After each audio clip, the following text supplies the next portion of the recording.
তিনি জীবনে 3টা হিকমতপূর্ণ কথা বলেছিলেন। যখন তাকে বলা হলো, ইব্রাহিম চলো আমরা এই শহর ছেড়ে আমরা অন্য শহরে যাব বেড়াতে, আমরা কিছু কাজ করতে যাব, মেলায় যাব আমরা। তিনি বলেন যাব না কেন, সমস্যা আছে কি? আমি অসুস্থ, ইন্নী সাকিম, বুখারীর বর্ণনা, ইন্নী সাকিম, আমি যাব না।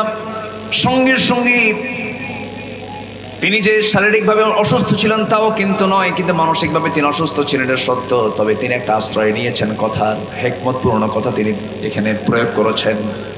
এরপরে সবাই এসে যখন দেখলো মূর্তিগুলো ভাঙ্গা, মূর্তিগুলো ভাঙছে কে, তিনি বললেন মূর্তি ভাঙছে কে, মূর্তিকে জিজ্ঞেস কর। আল্লাহু আকবার। আমার বাপ দেখছেন কি করে গেছে, আমার বাপ কি করে গেছে, আর আমরা কি করি? ইব্রাহিমের বাপ আজর মূর্তি বানিয়েছে। মূর্তিগুলো বানায়া সেই মূর্তিগুলো রবগুলোকে বাজারে বিক্রি করার জন্য নিয়ে যায়। মাঝে একদিন ছেলেকে ডাক দিয়ে বলছে, ইব্রাহিম এই রবগুলো আমি বেচবো আজকে, মূর্তিগুলো তুমি বাজারে ঝুড়িতে করে নিয়ে আসো। ঝুড়িতে মাথায় নেওয়ার আগে ইব্রাহিম ইসলাম করলেন কি, মূর্তিগুলোর সবগুলোর মাথাগুলো ভেঙে চুরমার করলেন, মটকায় দিলেন। বাজারে নিয়ে যাওয়ার পর বাবার সামনে যখন রেখে দিয়েছেন, বাপ বলছে, হায় কি করছে এগুলো, সবগুলো মূর্তির মাথা শেষ, এগুলো ভাঙছো কেন? কাব্বা, উপায় ছিল না। এই মূর্তিগুলো নিয়ে যখন মাথায় তুললাম, এমন মারামারি শুরু করছে, গৃহযুদ্ধ। আমি বললাম, থাম রে বাবা থাম। এই মাথা থেকে নিচে নামাতে সবগুলোর মাথা শেষ। বাপ এখন মনে মনে চিন্তা করে, বাপ বেটা তুই কি গ্রামার খাটাইছিস বুঝছি, প্রশ্ন করলি তুই উত্তর দিয়ে দিবি, বোঝা শেষ। কারণ সন্তানকে বাপ বোঝে না, আমার সন্তান কোন স্টাইলের, বাপ বোঝে না, বাপ তো বোঝে। সারা জীবন শিরকের বিরুদ্ধে আমার বাপ কথা বললেন, শিরকের বিরুদ্ধে কথা বলতে গিয়ে আগুনে পর্যন্ত নিক্ষিপ্ত হলেন। আমার বাপ কি করে গেছেন, আমরা কি করলাম? এইদিকে আফসোস করে আল্লামা ইকবাল তার শিকওয়া জবাবে শিকওয়ার মধ্যে বলেছেন, উনকো তহজীব নে হর বন্দ সে আজাদ কিয়া, লাকে কাবে সে সনম খানে মে আবাদ কিয়া। নব্য যুগের সভ্যতা মোহে কেটে ফেললে সব বাঁধন, মসজিদ ছেড়ে মন্দিরে গিয়া বাসা বেঁধেছ হায় এখন। মসজিদ ভাল লাগে না, মন্দির ভালো লাগে না। মুসলমানের জন্য মন্দির নয়, হিন্দু ভাইরা মন্দির তাদের কাছে প্রিয় হতে পারে, তাদের মন্দির আমরা পাহারা দেব, তাদের মন্দিরের নিরাপত্তা আমরা নিশ্চিত করব। কোনো ধর্মকে কটাক্ষ করব না, কোনো ধর্মকে আমরা গালি দেব না, কোনো মূর্তিকে গালি দেব না, কিন্তু মুসলমান সেই জায়গায় যেতে পারে না, ঠিক কিনা? এই বিষয়টা মাথায় রাখবেন। আউযু বিল্লাহি মিনাশ শাইতানির রাজীম।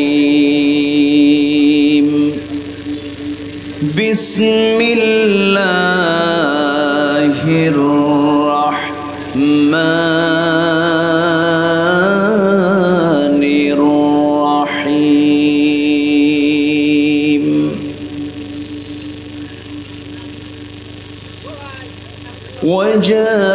وجاهدوا في الله حق جهاده هو اجتباكم وما جعل عليكم في الدين من حرج. الله أكبر.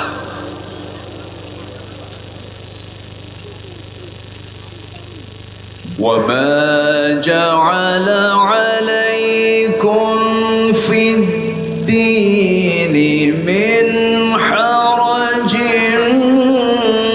ملة أبيكم إبراهيم.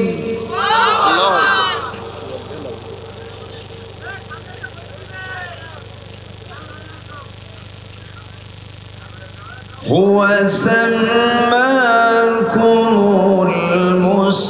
المسلمين من قبل وفي هذا ليكون الرسول شهيدا.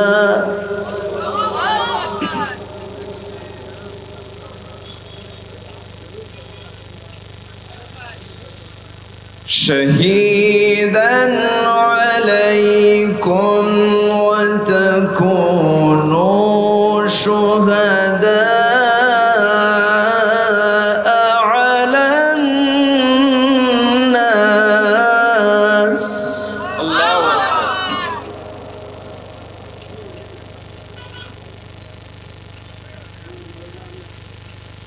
فأقيموا الصلاة وآتوا الزكاة واعتصموا بالله.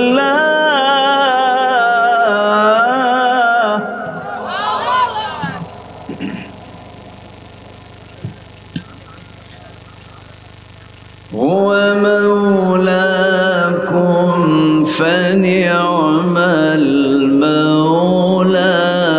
ونعم النصير.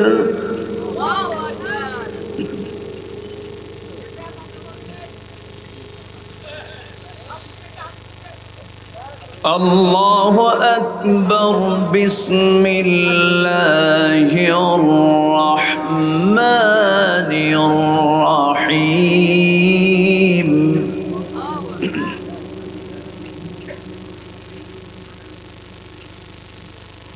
إن الله وملائكته يصلون على النبي.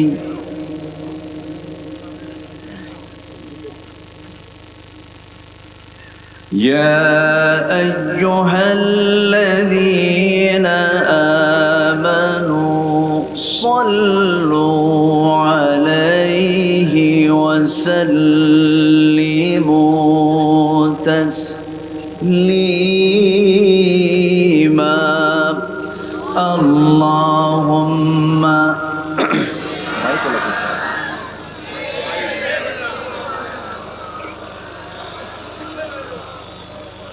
আওয়াজটা বাড়া দিতে বলো। এই আওয়াজটা বাড়া দিতে এটা হ্যাঁ একটু মোহাব্বত দিয়ে নবীর প্রেমে মাতোয়ারা হয়ে জবান খুলে আওয়াজ দিয়ে সবাই বলুন আল্লাহুম্মা।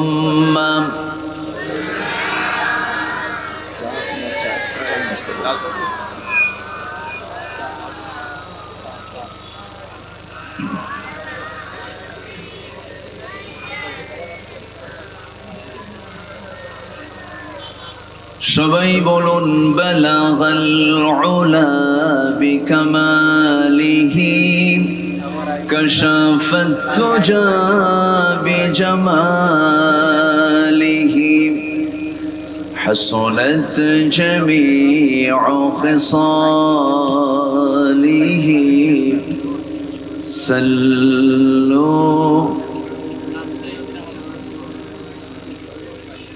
सूरत यूसुफ बिदारी हिकमत लुक़मान मां कारी क़ुरआन बारी ये है दिले सादमान मां बलगल उला बिकमालिही كشافت التجى بجماله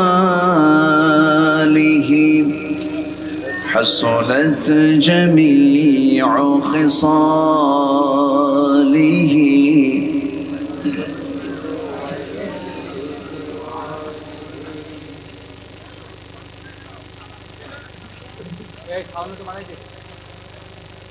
প্রাকৃতিক সৌন্দর্যের অপরূপ নীলাভূমি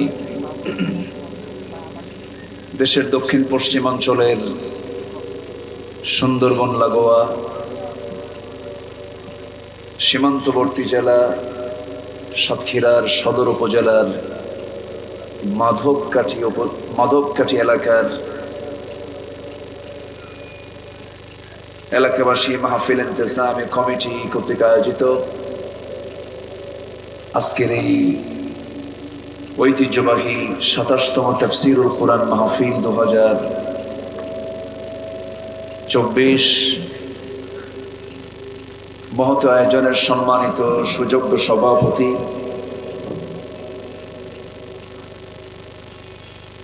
মাধবকাঠি বাজার সমিতির সম্মানিত সভাপতি জনাব আবুল খায়ের বিশ্বাস,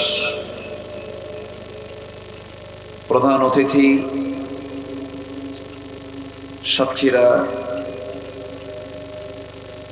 জেলার মাননীয় পুলিশ সুপার, ইসলাম দরদি ব্যক্তিত্ব জনাব মোহাম্মদ মতিউর রহমান সিদ্দিকী, উপস্থিত হাজারাত উলামায়ে কেরাম, ফদলায়ে ইজাম, সুশীল সমাজ, জাতির শ্রেষ্ঠ সন্তান শিক্ষক মণ্ডলী, জাতির বিবেক সাংবাদিকবৃন্দ, প্রশাসনের দায়িত্ব নিয়োজিত কর্মকর্তাবৃন্দ, গোয়েন্দা সংস্থার সদস্যবৃন্দ, সামনে উপস্থিত দূরে কাছের বিভিন্ন স্থান থেকে ছুটে আসা কালেমার ঝান্ডাবাহী, তাওহীদের পতাকাবাহী, দ্বীন ইসলামের নরসারদুল বীর মুজাহিদ, প্রাণ প্রিয় সম্মানিত দ্বীনি ভাইরা, আড়ালে বসে আছেন শ্রদ্ধেয়া সম্মানিতা মা বোনেরা, আলোচনার সূচনায় আনুষ্ঠানিকতার মধ্য দিয়ে আমার পক্ষ থেকে আবারও দিল খোলা সালাম, আসসালামু আলাইকুম ওয়া রাহমাতুল্লাহি ওয়া বারাকাতুহু। সালামের জবাব একটু দুর্বল মনে হলো। আসসালামু আলাইকুম ওয়া রাহমাতুল্লাহ। সবাই কেমন আছেন? আমারে উল্টা প্রশ্ন করলেন। আল্লাহ তাআলা আমাকে তো আপনার মতোই রেখেছেন, বলছি আলহামদুলিল্লাহ। সাধারণত শেষ মেহমান মঞ্চে ওঠার আগ দিয়ে যিনি বিশেষ মেহমান হিসেবে থাকেন, স্থানীয় অথবা বরেণ্য কোনো আলেমে দ্বীন থাকেন, কিন্তু আজকে আমরা একটা ভিন্ন মাত্রা পেয়েছি। ওনার প্রতিটি কথার ভিতরে ছিল মুক্তার সদৃশ খুব চমক চমক দিক নির্দেশনামূলক কথা, যেগুলো কথাকে লালন করার জন্য মেধা দরকার, ঠিক কিনা? যে কথাগুলোকে লালন করতে গেলেও কি দরকার? একটা ফ্রেশ মেধা দরকার। উনি দেশের সর্বোচ্চ যেটা বিসিএস দিয়ে তিনি 2008 সালে যে ইউনিভার্সিটি থেকে তিনি পাশ করেছেন। আমি ভাঙ্গাচোরায় সেই ভার্সিটির ছাত্রই ছিলাম, ভাঙ্গাচোরা কিছু পড়াশোনা করেছি। তো ওনার প্রত্যেকটা কথায় আমার কাছে মনে হচ্ছিল যে খুবই গুরুত্বপূর্ণ কথা তিনি উপস্থাপন করছেন। আমরা হাজার দিন হাজারবার কথা বললে যতটুকু উপকার হবে, এমন করে প্রত্যেকটা লেভেল থেকে প্রত্যেকটা দামি চেয়ারওয়ালা মানুষগুলো যদি এমন করে কথা বলে, দেশ আপনা আপনি ভালো হয়ে যাবে, ঠিক কি না? তো এখানে আমি কিছু কথা, অনেকে বলছেন বলা যাবে না, কথা একজনকে বলতে দিতে হবে, তাই না?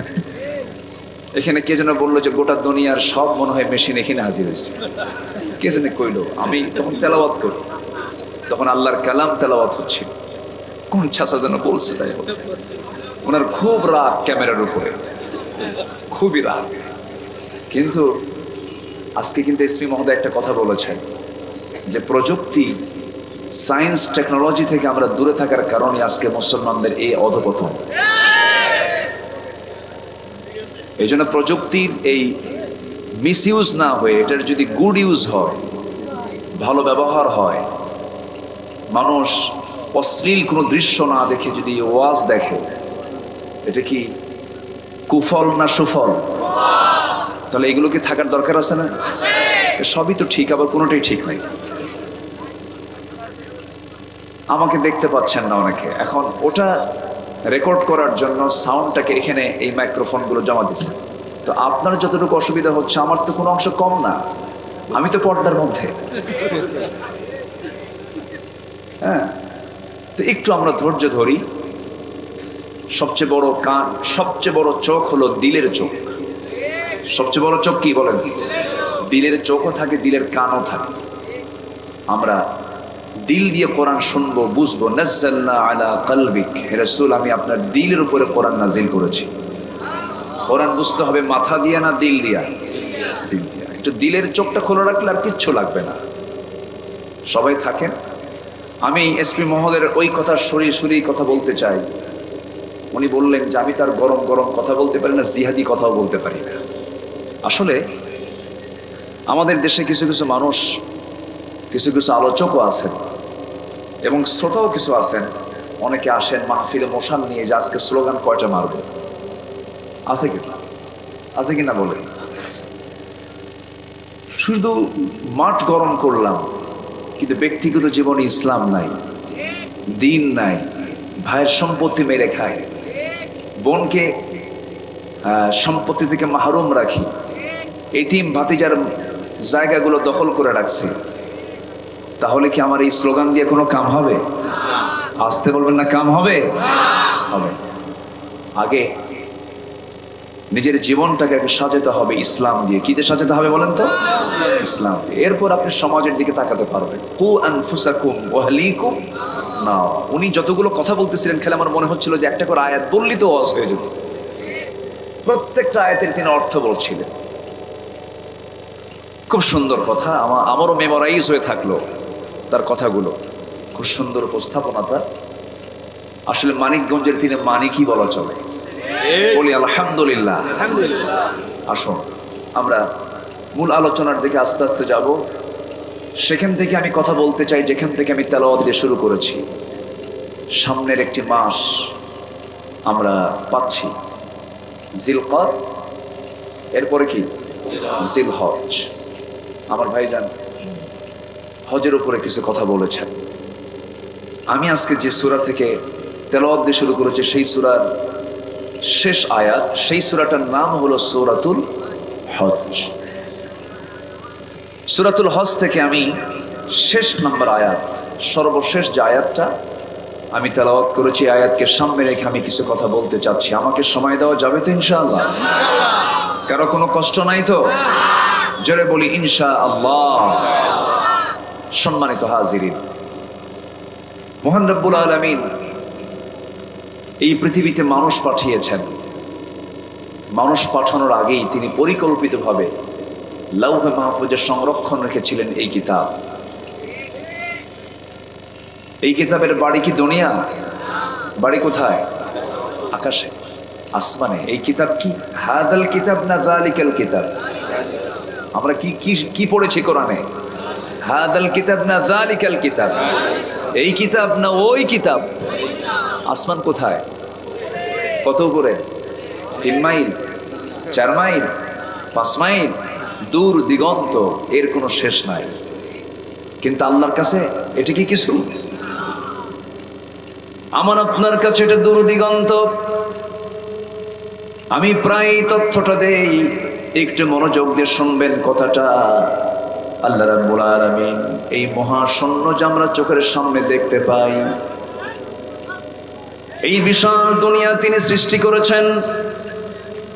এই দুনিয়াকে আলোকিত করার জন্য, ডেকোরেট করার জন্য আল্লাহ রাব্বুল আলামিন অসংখ্য তারকারাজি মহাশূন্যে সেট করে রেখেছেন। আল্লাহ রাব্বুল আলামিন দুনিয়াকে আলো দেওয়ার জন্য দিনের বেলা একটা সূর্য দিয়েছেন, রাতের আলোকিত একটা চাঁদ দিয়েছেন। আল্লাহ রাব্বুল আলামিন গোটা দুনিয়াকে আলোকিত করার জন্য এই দুনিয়ার চাইতে 13 লক্ষ গুণ বড় সূর্যের ম্যানেজমেন্ট করেছেন, ব্যবস্থাপনা করেছেন। কত বড় সূর্য সেটা, যা আমরা প্লেটের মতো দেখতে পাই। এই সূর্যের কাছে মানুষ কখনো যেতে পারবে না। তবে চাঁদে মানুষ গেছে, চাঁদ পরিভ্রমণ করে আসছে। 70 দশকে মঙ্গল গ্রহ মানুষ গেছে। সেই মানুষ যদি চিন্তা করে চাঁদও দেখলাম, মঙ্গল গ্রহ দেখলাম, একটু তারার দেশ দেখতে যাব। তারা কি সূর্যের চাইতে আরো ছোট না আরো বড়? শুধু বড় না, অনেক বড়, অনেক বড়। ব্যাটেল জুইস একটা তারকা আছে, যে তারকাটাই সূর্যের চাইতে 33 কোটি গুণ বড়। কত কোটি বলেন? 33 কোটি। 33 কোটি গুণ একটা তারকা যদি বড় হয়, গোটা পৃথিবীর 800 কোটি মানুষ যদি ওই তারকা গুনতে নেয়, তারকা গুনে গুনে শেষ করতে পারবে না। এত অসংখ্য তারকা মহাশূন্যে কে সেট করেছেন? আল্লাহ সেট করেছেন। পৃথিবীর সবচেয়ে নিকটবর্তী তারকার নাম হলো প্রক্সিমা সেন্ট্রাই। প্রক্সিমা সেন্ট্রাই নামক সেই পৃথিবীর সবচেয়ে নিকটবর্তী তারকার দেশে যদি কেউ যেতে চায়, এই জাগতিক জীবনের কোনো কপ্টার বিমান দিয়ে গেলে হবে না, নভোযান লাগবে তার জন্য। লেটেস্ট একটা নভোযান আছে, তার নাম হলো অ্যাপোলো 11। অ্যাপোলো 11-এর গতি হলো প্রতি ঘন্টায় 39,000 কিলোমিটার সেই গতিবেগে সে চলতে পারে। এমন অ্যাপোলো 11 দিয়ে যদি কেউ রওনা দিয়ে দেয় সেই নিকটবর্তী তারকার দেশ প্রক্সিমা সেন্ট্রাইকে লক্ষ্য করে, এই পৃথিবী নামক এই দুনিয়া থেকে, এই ভূখণ্ড থেকে সেই তারকার দেশে যেতে সময় লাগবে 1,15,000 বছর মাত্র। যাবেন কারা কারা? হাত তোলেন। সম্ভব? বাঁচবেন কয়দিন? যাবেন কোন দিন? আমার বন্ধুগণ, এই কোরআন তো দুনিয়ার কোন ব্যক্তি, এই কোরআন নাজিল হয়েছে আসমান থেকে, সেই প্রথম আসমানও কিন্তু নয়। আল্লাহ রাব্বুল আলামিন বলেন, বাল হুয়া কুরআনুম মাজিদুন ফি লাওহিম মাহফুজ। জোরে বলুন আল্লাহু আকবার। এটি হলো মর্যাদা সম্পন্ন একটি কিতাব, যার অ্যাড্রেসটা হলো লাওহে মাহফুজ। কোন সময় নাজিল হয়েছে, কোন মাসে নাজিল হয়েছে তাও জানিয়ে দিয়েছেন। ইন্না আনজালনাহু ফি লাইলাতিন মুবারাকা। কোন মাসে নাজিল করেছেন? শাহরু রমাদান আল্লাযী উনজিলা ফীহিল কুরআন হুদাল লিন-নাসি ওয়া বায়্যিনাতিন মিনাল হুদা ওয়াল ফুরকান। জোরে বলুন আল্লাহু আকবার। রমজান মাসে নাজিল করেছেন, কদরের রাত্রিতে নাজিল করেছেন। 23 বছরে নবীর উপরে এই 30 বার কোরআন নাজিল করেছেন। সেই যুগে, যে যুগের মানুষ কাবা ঘরের মধ্যে পর্যন্ত 360টা মূর্তি তুলেছিল, 360টা মূর্তি কাবা ঘরের মধ্যে পর্যন্ত তুলেছিল। ওই পৌত্তলিকরা কাবা ঘরকে সামনে রেখে, হাজিরা যেমন, মুআতামিররা যেমন ইহরামের কাপড় পরে তারা যেমন তোয়াফ করে, সেই তোয়াফের সিস্টেমটা তারা এমন উল্টা করেছিল যে তারা উলঙ্গ হয়ে আল্লাহর ঘরের সামনে তারা তোয়াফ করত। অজ্ঞতার, বর্বরতার চূড়ান্ত লেভেলে একটা পৌঁছে যাওয়া জাতিকে, সততা বিভক্ত একটা জাতিকে, উশৃঙ্খল একটা জাতিকে, ভাঙ্গা মাটির একটা পাতিলকে কেন্দ্র করে যারা যুদ্ধের পরে যুদ্ধ লেগে রাখতো, সেই সততা বিভক্ত জাতিকে এক সুতার কাঠিতে আবদ্ধ করেছেন, একটা সভ্য জাতিতে পরিণত করেছেন। আবু বকরের মতো মানুষ, ওমরের মতো মানুষ, ওসমানের মতো মানুষ, আলীর মতো মানুষ তিনি তৈরি করেছেন তার নিজের চিন্তা দিয়া না কোরআন দিয়া? বলেন কি দিয়া? কোরআন দিয়া। সেই কোরআন আজও আছে না নাই? আছে। কোরআনকে মানবো আমরা আংশিক না পুরোপুরি? আজ তো বলবেন আংশিক না পুরোপুরি। কিন্তু প্রশ্ন এখানেই, সেটা হলো কোরআনকে শুধু ব্যক্তিগত জীবনে মানলে হবে না। এখানে আমাদের প্রশ্ন, রাসূলকে শুধু ব্যক্তিগত জীবনের আদর্শ মানলে হবে না। যাদের কাছে রাসূল শুধু ব্যক্তিগত জীবনের আদর্শ, রাষ্ট্রীয় জীবনের আদর্শ নয়, তারা হচ্ছে ভণ্ড, তারা হচ্ছে প্রতারক। এখানেই তো কথা। এখানে কথা আছে না নাই বলেন তো? আচ্ছা,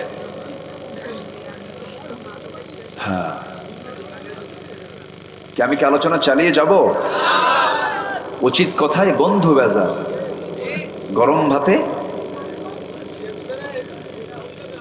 এলাকায় নাই মনে হয় এটা কথা।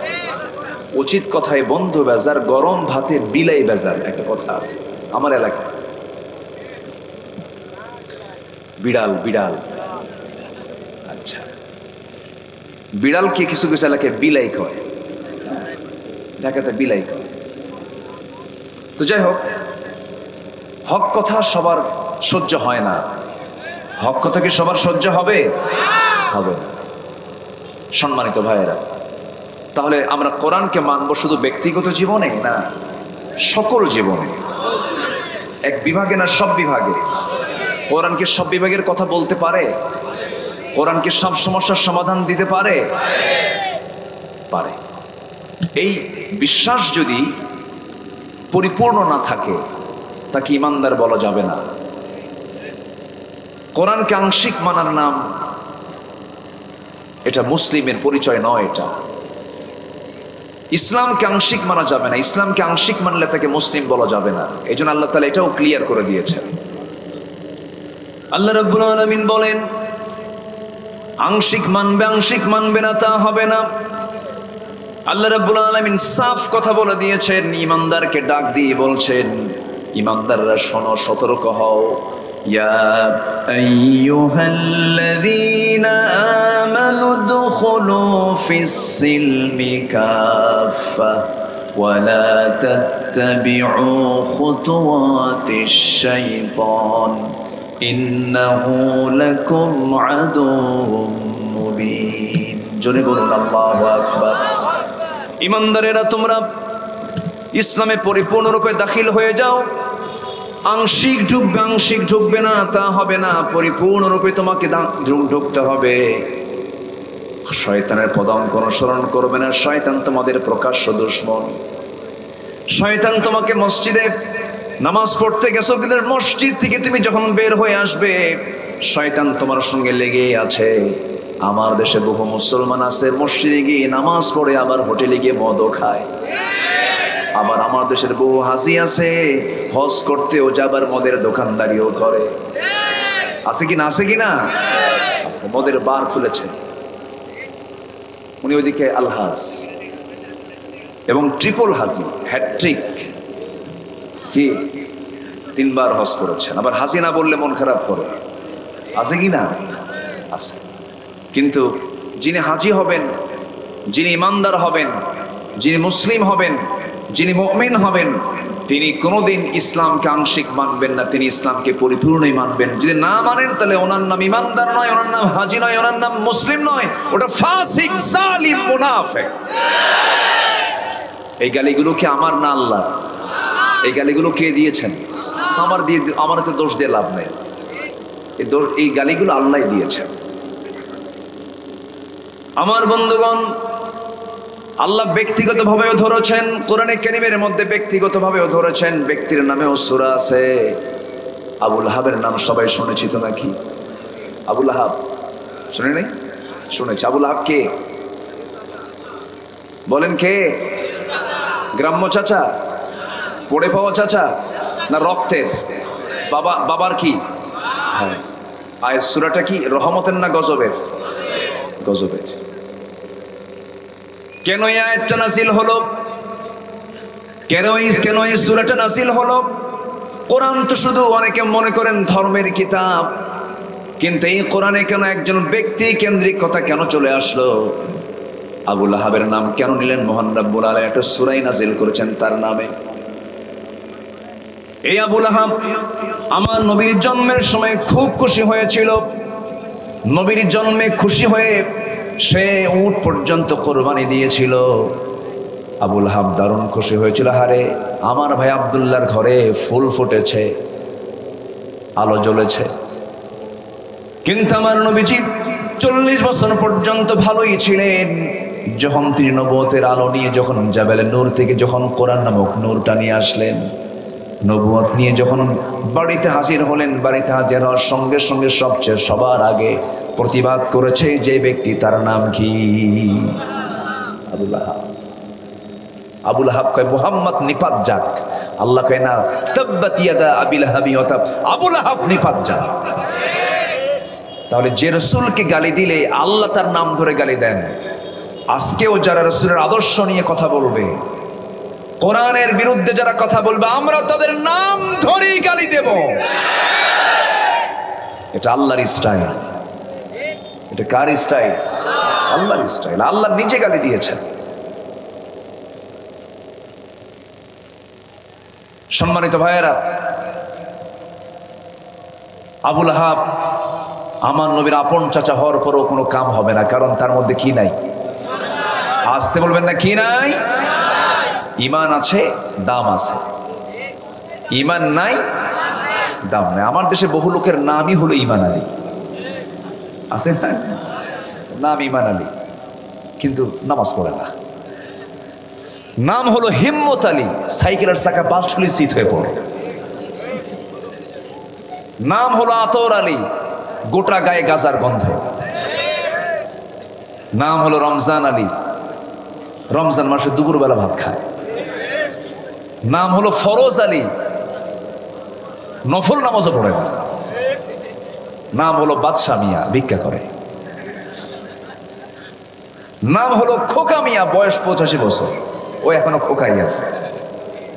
তাহলে নামের দরকার না কামের দরকার? নামের দরকার না কামের দরকার? আল্লাহ তাআলা ঈমান দেখতে চান। একটা মানুষের দাম হয়ে যায় কখন? যখন তার মধ্যে কি থাকে? ঈমান থাকে। ঈমান নাই, কোনো দাম নাই।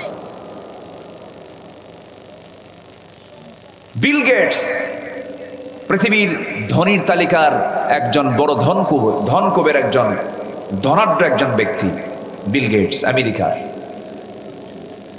সে তার সমস্ত সম্পত্তির একটা বিশাল অংশ সে দান করে দিয়েছে মানবতার পক্ষে, মানবতার জন্য।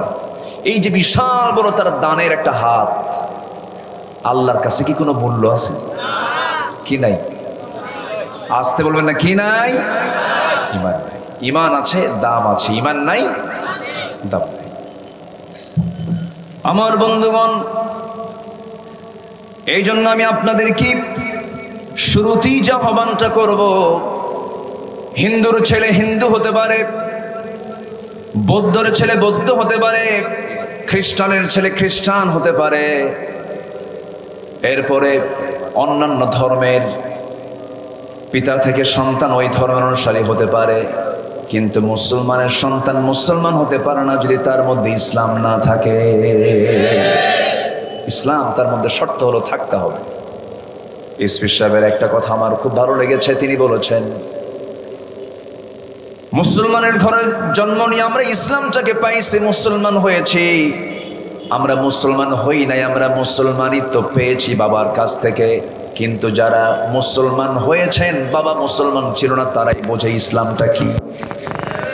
একটা কথা বলছেন না উনি, দামি কথা। কিন্তু আমরা ঈমান তো আনি না, আমরা ঈমান পাইছি।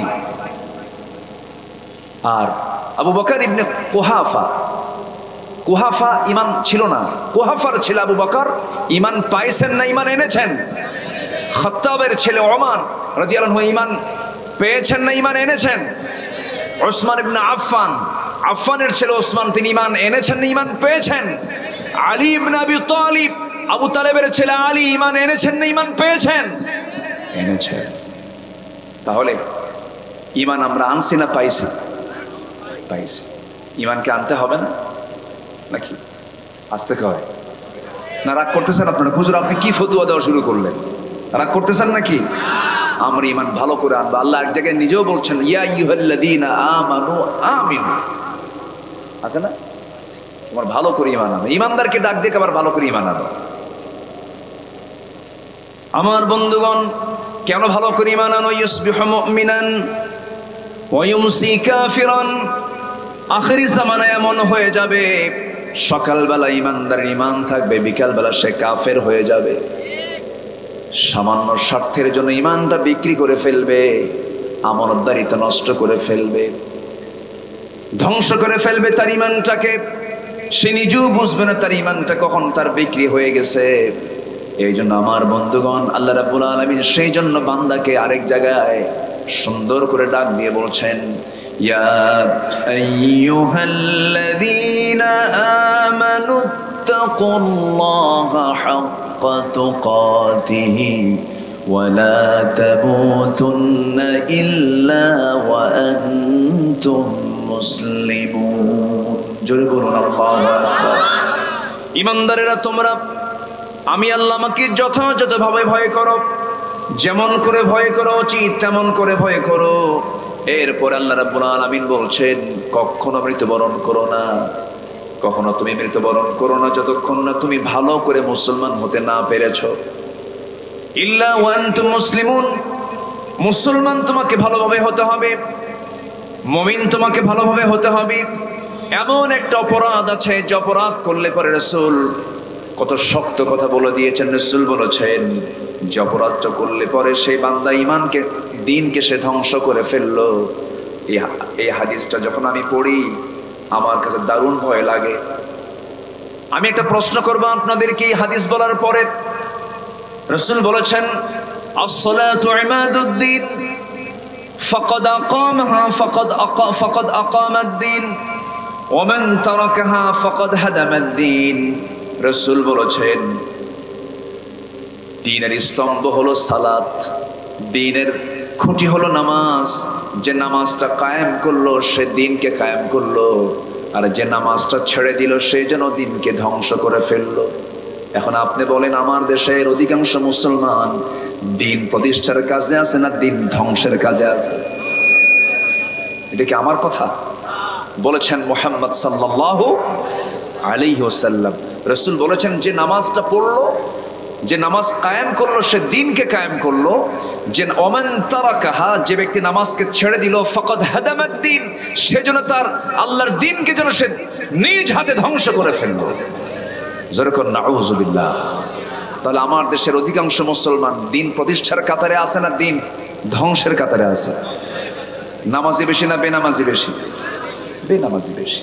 নামাজ তো পড়েই না, আবার কয় হুজুর নামাজ তো নাই, ঈমান কি নাই? আছে না, এরকম আছে না? ঈমান আছে না নাই, এখন তো এই প্রশ্নের উত্তর দিতে গেলে তো আবার জটিল। কোন ফতুয়া দিতে গিয়ে আবার কোথায় কোন কাফের কে বানায় ফেলে। আমার দেশে তো কাফেরের ডিলারও আছে, আছে কিনা বলেন? ও কাফের, ও কাফের, ও কাফের, আছে না নেই বলেন? আছে। সম্মানিত ভাইয়েরা, দ্বীন ধ্বংস হয়ে যায় যে কাজে, যে ব্যক্তির দ্বারা, যে মুসলিমের দ্বারা মুসলমান পরিবারের জন্ম নিয়েছে, দ্বীন ধ্বংস হয়ে যাচ্ছে যে অপকর্মের দ্বারা, সেই নামাজের জন্য আমাদের কি প্রচেষ্টা আছে ভাই? সে নামাজের জন্য আমাদের কি মুজাহাদাটা আছে আমাদের? আমার দেশে এই মুহূর্তে এখন মসজিদের সংখ্যা বেশি না মুসল্লির সংখ্যা বেশি? বলেন। মসজিদই তো বেশি। এমনও মসজিদ আছে ফজরের মুসল্লি হলো আসল মুসল্লি, জোহর আসর মাগরিবের মুসল্লি আসল নয়। হ্যাঁ, এটারও গুরুত্ব আছে। একটা আদর্শ গ্রামের বৈশিষ্ট্য হবে জোহর আসর মাগরিবে ওই গ্রামের মসজিদে যতটুকু মুসল্লি না হবে, সবচেয়ে বেশি মুসল্লি হবে হলো সালাতুল ফজরে। ঠিক কিনা? কিন্তু সেই ফজরের নামাজের সময় কিছু কিছু মসজিদ এমন আছে, মসজিদ পাকা, টাইলস লাগানো, এসি, শীতাতপ নিয়ন্ত্রিত, মুসল্লির সংখ্যা মোটে 3 জন, ইমাম, মুয়াজ্জিন, খাদেম। মানে ওনারাও থাকতেন না যদি দায়িত্ব না থাকতো। কি কথা কি বোঝা গেল? সম্মানিত ভাইয়েরা, কেন নামাজ কি অন্যের উপকার হবে না আমার উপকার হবে? বলেন, অন্যের উপকার না আমার উপকার? নামাজ কি সবাই পড়তে রাজি আছি?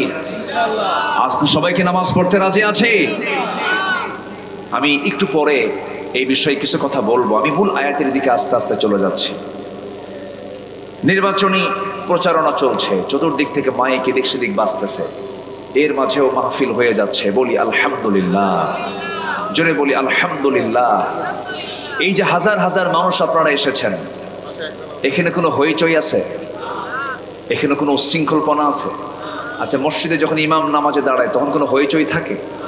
মাহফিলে কোনো হইচই আছে? এটা কিসের বরকত জানেন? বলেন তো, এটা কিসের বরকত? কোরআনের বরকত এটা। অতএব এই মাহফিল নিয়ে যাদের নেগেটিভ সেন্স, যারা নেতিবাচক চিন্তা করেন, আমি মনে করি তাদের রক্তের মধ্যে লুকানো আছে ফেরাউন হামানদের রক্ত। এটা মাথায় রাখবে। এই মাহফিল আজকে অনুষ্ঠিত হলো, মাদবকাঠিতে অনুষ্ঠিত হচ্ছে। এখানে যদি দুজন নামাজিও পয়দা হয়, দুজন নামাজিও যদি এখান থেকে বের হয়ে আসে, এটাই মাহফিলের সফলতা। উপকার আছে না নাই? বলেন উপকার আছে না নাই? এই যে বসে আছি, চতুর্দিকে ফেরেশতারা আমার আপনার জন্য দাঁড়িয়ে দাঁড়িয়ে দোয়া করতেছে, যেরকম সুবহানাল্লাহ। সম্মানিত ভাইরা, কোন সূরা থেকে যেন আমি তেলাওয়াত করেছি বলেন তো? সূরাতুল হজ। আল্লাহ রাব্বুল আলামিন সূরাতুল হজের শেষ রুকুতেই শেষ আয়াত আল্লাহ রাব্বুল আলামিন ওয়া দিয়ে শুরু করেছেন। ওয়া মানে হলো এবং, মানে এর আগে একটা আয়াত আছে। আল্লাহ রাব্বুল আলামিন সেই আয়াতের শুরুতেই ঈমানদারকে লক্ষ্য করে বলছেন, ইয়া আইয়ুহাল্লাযীনা আমানুরকাউ ওয়াসজুদু ওয়া'বুদু রাব্বাকুম ওয়াফআলুল খায়রা লা'আল্লাকুম তুফলিহুন। জোরে বলুন আল্লাহু আকবার। ও বিলিভার্স, ও বিশ্বাসীরা, যারা আমাকে বিশ্বাস করো, আমার রাসূলকে বিশ্বাস করো, কিতাবকে বিশ্বাস করো, ফেরেশতাকে বিশ্বাস করো, তাকদীরকে বিশ্বাস করো, জান্নাতকে বিশ্বাস করো, জাহান্নামকে বিশ্বাস করো, কিয়ামতকে বিশ্বাস করো, মহাপ্রলয়কে যারা বিশ্বাস করো, তাদেরকে ডাক দিয়ে বলছেন, তোমরা রুকু কারোর সামনে করবে না, রুকু করবে কার সামনে? রুকুটা হলো দাঁড়িয়ে থাকা এবং সেজদার মাঝে যে কাজ, সেই কাজের নাম কি বলেন? রুকু। মাথা নিচু করে রুকুতে গিয়ে তাসবিহ তুমি পড়বে, আল্লাহর সামনে তুমি রুকুটা করবে। রুকুর মতো হয়ে যায় এমন কোনো কাজ তুমি কারোর সামনে করবে না। রুকুর মতো আচরণ করে এমন কিছু লোক দুনিয়াতে আছে না নাই বলেন? হয়তো কোনো একটা হল রুমের মধ্যে ঢুকছে, কোনো একটা অডিটোরিয়ামে ঢুকে যাচ্ছে, কোনো ব্যক্তির সামনে কোনো কথা বলতে গিয়ে মাথা নিচু করে, আছে না নাই? আসতে বলবেন না, আছে না নাই? মাথা একটু নিচু হলেই সেটা রুকুর হাল হয়ে যায়। এমন রুকুর হালে কোনো কাজ করা হচ্ছে শিরকের কাজ। একমাত্র রুকু করতে হবে কার জন্য বলেন? আসতে বলবেন না, কার জন্য? আল্লাহর জন্য। আমার নবীজি কোনো ব্যক্তির দ্বারা, কোন সাহাবীর দ্বারা রুকুর হালতে সে রাসূলকে সম্মান জানিয়েছে এমন একটা হাদিস আমরা দেখতে পাই না। আমার নবীজির কদম মোবারকে কেউ চুমু খেয়েছে, সেজদা দিয়েছে, এমন কোন হাদিস আমরা পাই না। এই পৃথিবীর সবচেয়ে সম্মানজনক কদম যদি কারো থাকে, আমার নবীর কদমই তো আছে, ঠিক কিনা বলেন? আমার নবীর কদমের চাইতে বড় কদম আর কার হতে পারে? যে কদম আরশ আজিম পর্যন্ত পৌঁছে যায়, যে কদমকে আল্লাহ রাব্বুল আলামিন কত সম্মান দিয়েছেন, কত মর্যাদা দিয়েছেন, কিন্তু আমরা কোনোদিন শুনতে পেলাম না, দেখতে পেলাম না কোন সাহাবী রাসূলের পায়ে গিয়ে সেজদা দিয়েছেন, চুমা দিয়েছেন। কিন্তু আমার দেশের বহু ভণ্ড দরবার আছে, যে সমস্ত দরবারে মুরিদরা গিয়ে ওই ভণ্ড দরবেশ নামের শয়তানদের কদমে গিয়ে চুমা খায়। আসতে বলবেন না, আছে না নাই? আচ্ছা, এটা কি ইমানদারের কাজ না মুশরিকের কাজ? ইমানদারের কাজ না মুশরিকের কাজ? মুশরিকের কাজ। ইমানদার এমন কাজ করতে পারে না। আমার নবীজি একদিন সাহাবায়ে কেরামদের সামনে দাঁড়ায়া ছিলেন। পাহাড়ি একটা উট এসে আমার নবীজির কদমে এসে সিজদায় পড়ে গেল। সাহাবায়ে কেরাম বললেন, ইয়া রাসূলুল্লাহ, পাহাড়িয়া উট আপনাকে চিনে, আপনাকে সম্মানজনক সিজদা দিল, আমরা আপনাকে সম্মানজনক সিজদা দিয়ে ধন্য করি। রাসূল বললেন, না রে না সাহাবীরা, এই পৃথিবীতে বান্দা বান্দাকে কখনো সিজদা দিতে পারে না। বান্দা সিজদা দেবে একমাত্র কার সামনে? আল্লাহর সামনে। আমার নবীজির জুতা কেউ টানতে পারতো না সহজে। আমার নবীজির জুব্বা তিনি নিজেই সেলাই দিতেন। আমার নবীজির কাপড় চোপড় রাসূল নিজেই ধোয়ার চেষ্টা করতেন। কোন সাহাবী নবীর খেদমত করতে আসলে উল্টা খেদমত রাসূল তার নিজেই করে দিতেন। যেরকম সুবহানাল্লাহ। আমার নবীজি কারোর সামনে কারো প্রশংসা করাকে পছন্দ করতেন না। আমার নবীজি বলেছেন, যদি তোমার সামনে কেউ অন্য কেউ প্রশংসা করে, তার মুখে জুতি মারো, মাটি মারো, তার সামনে কি মারো? মাটি মারো। আমার নবীজি তোষামদিকে পছন্দ করতেন না, তেল মারাকে পছন্দ করতেন না। তেল মারা আজকে আমার দেশে কম না বেশি? তেল মারা কম না বেশি? বেশি। আমার দেশে তেলই তো মারবে, কারণ আমার দেশে তার আপেল গাছ নাই যে দুই একটা নিউটন তৈরি হবে। আপেল কেন নিচে পড়লো, উপরে কেন উঠলো না, এই চিন্তা করতে করতেই নিউটন কি বানায় ফেলছে? মধ্যাকর্ষণ শক্তি তিনি আবিষ্কার করে ফেললেন। এখন আমার দেশে তার এই আপেল গাছ নাই, আছে হলো সরিষার তেল। খালি মুখের সামনে হক কথা বলবেন, সত্যকে আড়াল করবেন না, সোজা কথা বলবেন, আপনার জান্নাত ওই সোজা পথে আল্লাহ তাআলা দিয়ে দিবেন। সোজা কথা। ইত্তাকুল্লাহ ওয়া কুলু কাওলান সাদীদা ইউসলিহ লাকুম আ'মালাকুম ওয়া ইয়াগফির লাকুম যুনুবাকুম। গতকালকে আমি এই আয়াতের উপরে তাফসীর করেছি। আল্লাহ তাআলা বলছেন শুধু সোজা কথা বলো, আমি তোমার সমস্ত ভুল আমলগুলোকে ঠিক করে সংশোধন করে সওয়াব দিয়ে ভরপুর করে দেব, এবং তোমার জীবনের সমস্ত গুনাহগুলোকে মাফ করে দেব। তাহলে আমরা তোষামদি করব, তেল মারবো না সোজা কথা বলবো? বলেন তো। সোজা কথা বলবো। কার জন্য? আল্লাহর জন্য, আল্লাহর খুশির জন্য। আল্লাহ তাআলা ঈমানদারকে ডাক দিয়ে বলছেন রুকু কারোর সামনে করবা না, তোষামদি করবা না, তেল মারবা না। নেতা তোমার সামনে আসছে, কদম বুচি করতে নিয়ে তোমার মাথা নিচু হয়ে যাচ্ছে, শিরকের মতো হয়ে যাচ্ছে, এই কাজ করবা না, এই কাজ করা যাবে না। কদম বুচি করতে গিয়ে মাথা কি উপরে থাকে না নিচের দিকে যায়? নিচের দিকে যায়। দা'মা ইউরবিক ওয়া ইলা মা লা ইউরবিক, সেই কাজ ছেড়ে দাও যেটা তোমাকে সন্দেহের দিকে নিয়ে যায়।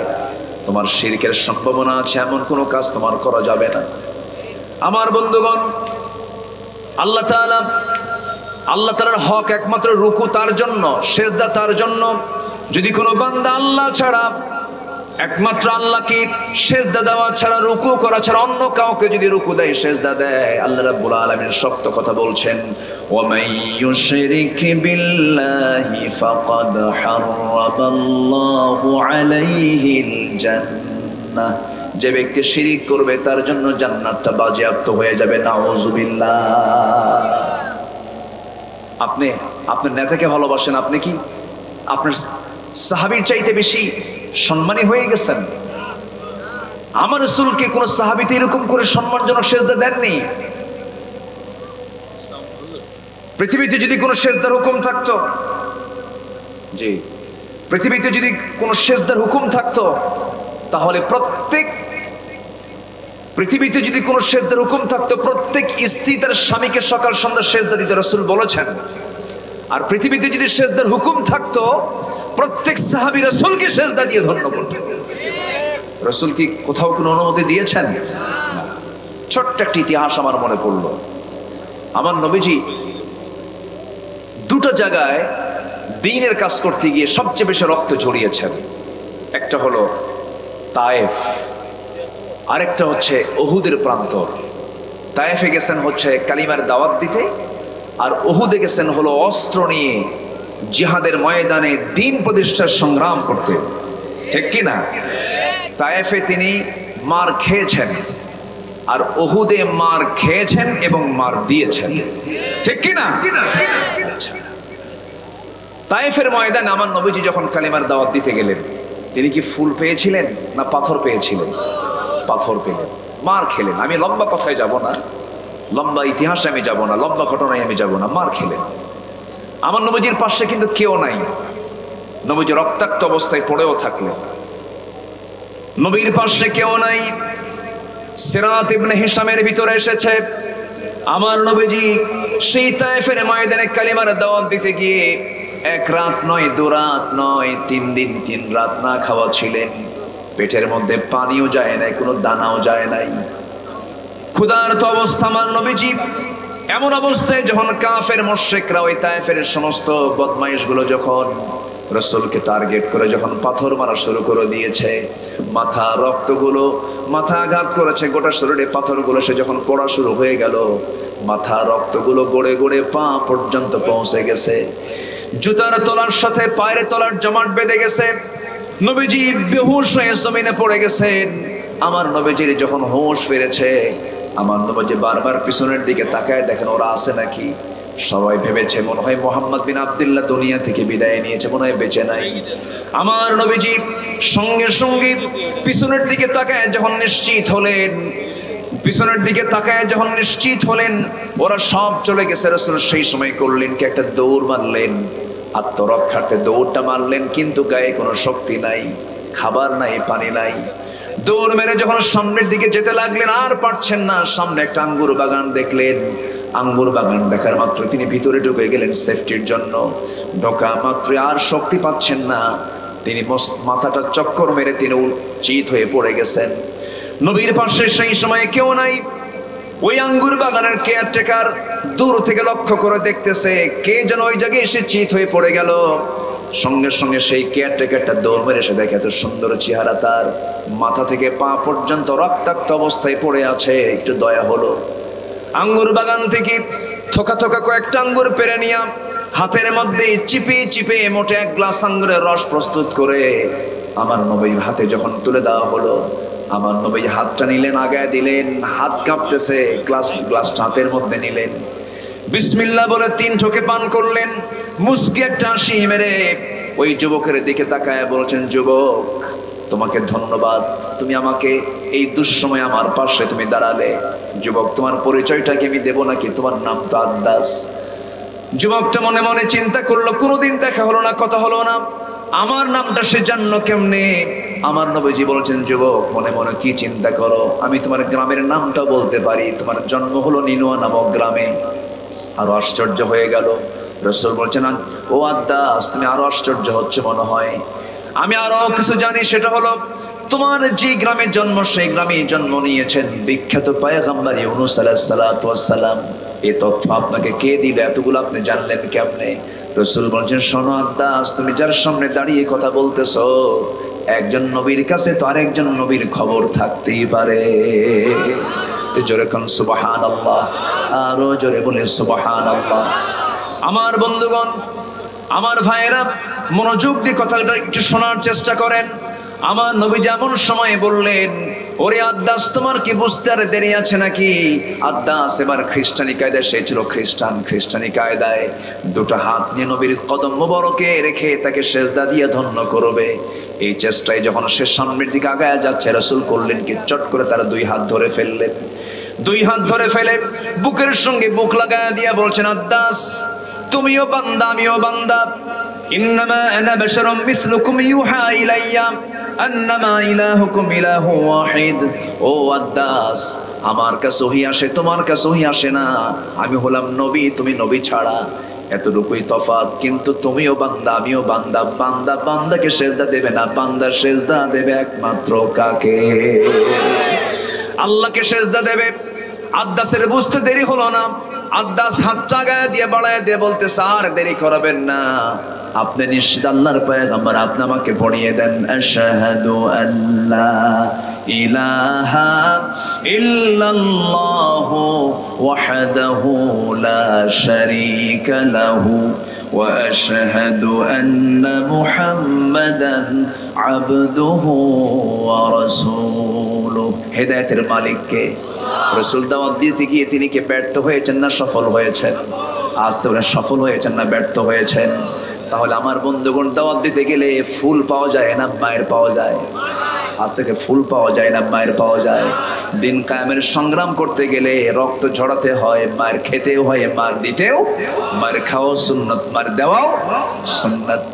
আল্লাহ রাব্বুল আলামিন রুকু করতে বললেন, সেজদা দিতে বললেন শুধুমাত্র আল্লাহর জন্য। ওয়াবুদু রাব্বাকুম, একমাত্র তারই দাসত্ব করবে। ও ফাআলুল খায়রা, ভালো ভালো কাজ করবে, নেক কাজ করবে, খারাপ কাজের কাছে যাবে না। ইমানদার সারা জীবনে সে চেষ্টা করবে, তার জীবনের ক্যারিয়ার হলো ইমানদারের জীবনে কোনোদিন হারাম কাজ কখনো সংগঠিত হতে পারে? আসতে বলবেন না পারে? আজকের সমাজে ভালো কাজ করা সহজ না মন্দ কাজ করা সহজ? বলেন বলেন, কি কাজ করা সহজ? খারাপ কাজটা করা সহজ। আমার পাশে আমার ভাই যান এসেছেন, আজকের মাহফিলের বিশেষ মেহমান আমার গোলাম মোর্শেদ ভাই এসেছেন। ওনার চিংড়ি মার্কা বাগদা চিংড়ি, না না ঠিক আছে, আমার মোর্শেদ ভাই তিনি এসেছেন আমাদের মাঝে। আমি চাচ্ছিলাম কি, আমার আগে এসপি মহোদয় কথা বলেছেন প্রায় ঘন্টাখানেক, তো আমি কেবল আলোচনা একটু শুরু করলাম। আমার ভাইকে আজকে একটু ওয়াজ শোনাবো, একটু কথা শোনেন, এরপর আমি আলোচনার মনোযোগের রাখ দিয়ে আমার ভাই একটা সমাপনী একটা কথা বলবেন। কেমন হয় বলেন তো? এটা একটু একটা গোল্ডেন টাইম, তো এটা একটা মূল সময়। এই জন্য আমি তার কাছে ক্ষমা সুন্দর দৃষ্টি কামনা করছি। কেমন হয় বলেন তো? রাগ করলেন না তো? আচ্ছা ঠিক আছে, আলহামদুলিল্লাহ বলি আলহামদুলিল্লাহ। আমি জি ঠিক আছে, ঠিক আছে, দেখা যাক। আপনি এখন কতগুলো বলি, আমি ওয়াজের সাবজেক্টও দিচ্ছি আমাকে, হুজুর এটা নিয়ে কথা বলবেন একটু, এটা নিয়ে কথা। এখন আমি এক রাতে কয়টা ওয়াজ করি বলে? ও লিখিত শ্রোতারা, তাহলে মাহফিল 5 দিন করেন, সব ওয়াজ করা যাবে। জি বলি আলহামদুলিল্লাহ, জোরে বলি আলহামদুলিল্লাহ। কষ্ট পাচ্ছেন না তো? তাহলে সেজদা কি কাউকে দেওয়া যাবে? কাকে ছাড়া? কাকে ছাড়া? একমাত্র সেজদা দেব আমরা কাকে? যে দরবারে গেলে সেজদা লাগে সেই দরবার হচ্ছে ভণ্ড দরবার। ওই সমস্ত দরবারের যে সমস্ত ভণ্ডগুলো আছে ঠ্যাংগুলো ভেঙে চুরমার করে দেওয়া দরকার। বদমাইশ এগুলো। মাইকের সাউন্ড ঠিকই আছে, যা আছে থাকুক, সবাই শুনতে পাচ্ছেন না? বলি আলহামদুলিল্লাহ। মাইক ভালো, মাইক হলো ভালো, কিন্তু মাইক হলার মুখে দাড়ি নেই। আবার ভাই আপনি আবার মন খারাপ করেন না যে আমার মোর্শেদ ভাই দাড়িওয়ালা হয়ে যাবেন ইনশাআল্লাহ। ভাবির বাধা আছে নাকি? ভাবির বাধা নাই তো? আচ্ছা, বরঞ্চ ভাবির আরো সেফটি হয় যে না আমার স্বামী যদি দাড়িওয়ালা হয় তখন চাচা হয়ে যাবে, আর কেউ তাকাবে না। একদিকে সেফটি তো, দাড়িওয়ালা হলে অনেকটাই নিরাপদ হয়ে যাওয়া যায়। আলহামদুলিল্লাহ বলেন আলহামদুলিল্লাহ। সবচেয়ে বড় কথা হলো দাড়িওয়ালা ছিলেন মুহাম্মদ সাল্লাল্লাহু, বিশ্বের সেরা মানুষ। দাড়িবিহীন না দাড়িওয়ালা? আমিও দাড়িওয়ালা হয়ে যাব। জোরে বলি ইনশাআল্লাহ, আরো জোরে বলি ইনশাআল্লাহ। রাগ করলেন না তো? প্রসঙ্গ আসছে জি সম্মানিত ভাইয়েরা। তাহলে প্রথম আয়াতটা আমরা একটু শেষ করলাম, ভালো কাজ করবো, লাআল্লাকুম তুফলিহুন, আশা করা যে সফল হবে। এখন আল্লাহ তাআলা বলছেন এবং জাহিদু ফিল্লাহি হাক্কা জিহাদিহি হুয়া ইজতাবাকুম ওয়া মা জাআলা আলাইকুম ফিদ-দীন মিন হারাজ মিল্লাতা আবিকুম ইব্রাহিম হুয়া সাম্মাকুমুল মুসলিমিন। অনেক লম্বা কথা, আমাকে সময় দিচ্ছেন তো? চাচা যাই কোথায়? এই চাচা যান, কিছু কয় না, চাপচুপ লাগছে মনে হয়। তবে আমি আজকে খুবই খুশি যে আজকে আমাকে খুব আগে ভাগে উঠায় দিয়েছেন। আমি এতটাই খুশি হয়েছি কমিটির উপরে, দারুণ খুশি আমি। এই মাহফিল যেন একটা মডেল হয়ে যায় যে মেহমানকে আগে ভাগে ওঠানো ভালো। ম্যাক্সিমাম মাহফিল আমার উঠায় দেয় কখন জানেন? 12টায় উঠায় দিয়ে বলে হুজুর আপনি এখন মানে পাগলা দেখেন। 12টায় তো পাগলাই হয়ে যায় মানুষ। ঘুম ধরলে কি আর মাথা ঠিক থাকে নাকি? হ্যাঁ, খিদে নাকি আরো জ্বালা। যাক, খুব সুন্দর, বলি আলহামদুলিল্লাহ। এখন আল্লাহ তাআলা বলছেন তুমি জিহাদ করো। কার পথে? কি স্ট্যান্ড গান নিয়া, পাইপ গান নিয়া, শাটার গান নিয়া? ওয়াজাহিদু ফিল্লাহি হাক্কা জিহাদি, তুমি আল্লাহর পথে জিহাদ করার মতো করে জিহাদ করো। এখন জিহাদকে নিয়ে, জিহাদ এবং জঙ্গিবাদ, যেটা আমার এসপি মহোদয় বলে গেছেন, উনি সময় পাননি, ওনার আরো বহু কথা ছিল, উনি কিন্তু শর্ট করে বলছেন।